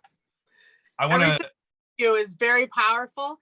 I mean, I only wish you could like, you know, put Planet Power Man or something super all everyone together, because I don't know if John Tory, if he had bothered to show up here today, I think it might have put him in a little bit of perspective. But hopefully you guys can sneak up and catch him from behind, because he's not watching and you guys are all very formidable. and I want to thank you guys again, let you know that, you know, this is part of our podcast, This Time in History. We're on Spotify. We're on everywhere you can find a podcast, but Apple. But who cares about Apple? Guys, this is going to be on YouTube. So you'll have the link. Please send it out. Send it to the people, you know, that you've spoken to. Everyone's done door knocking. Let them know. They want to know your thoughts on things. Send them to here. And also, I just want to, I want to recognize who we're sponsored by again. It's Triumph Over Trauma. It's an organization that's in its funding stage that wants to put an end to the red tape, the lack of free mental health therapy in the province of Ontario.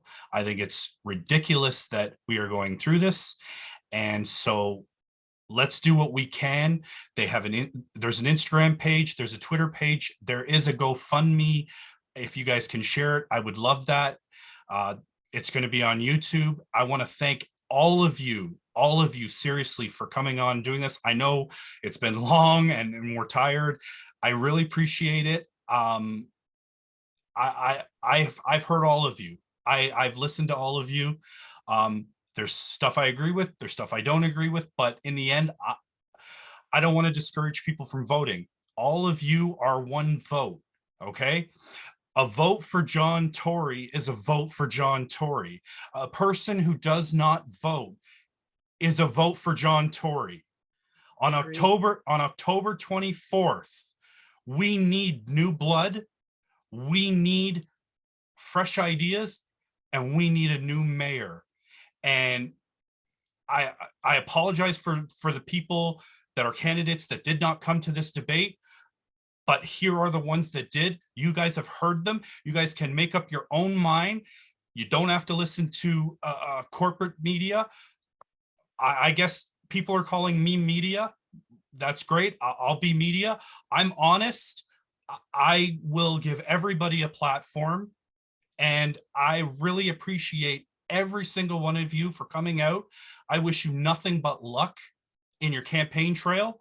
And like I've told some of you in our individual interviews, man, election night for me is like Christmas. I get in front of the TV, I'm watching the mayor race, I'm watching the ward races. Unfortunately, this year I'll be in North Carolina, but I'll still be watching. And I'm excited for the future of the city of Toronto. I want to thank you guys again. Absolutely. If any of you are on TikTok, you can email me. I'm in that email chain. I would love to plug your stuff on TikTok. Also, as far as I'm concerned, you're all fantastic candidates when it comes to what we've been dealt with currently. And whichever one of you wins, I really would really like to see you work hard for affordable housing. My idea would be to tax the developers. You know, they want to build these giant condos. We need at least 25%, hopefully 30% of those units to be geared towards affordable housing. Because I know right now John Tory is right in their pocket, and you guys are all really people. So make these foreign developers pay cash money. You want to build in Toronto, you need to give back to Toronto. Toronto is a great place to work, but it's an even better place to live. And it's disturbing how many people work in Toronto and can't afford to live in Toronto. So I'm really happy to see that you're all still there. I know Toronto is getting worse. I unfortunately had to leave. I moved to Kitchener at the beginning of pandemic, or else I'd probably be right there next to you, Isabella. So I want to see you guys continue. I'm really happy to have had all of you out here today. Thank you for extending your evenings. I know you've been here longer than we asked of you, but I really hope that it's absolutely invaluable to each one of your platforms and that this message gets out. Thank you. Thank you. Thank you so much.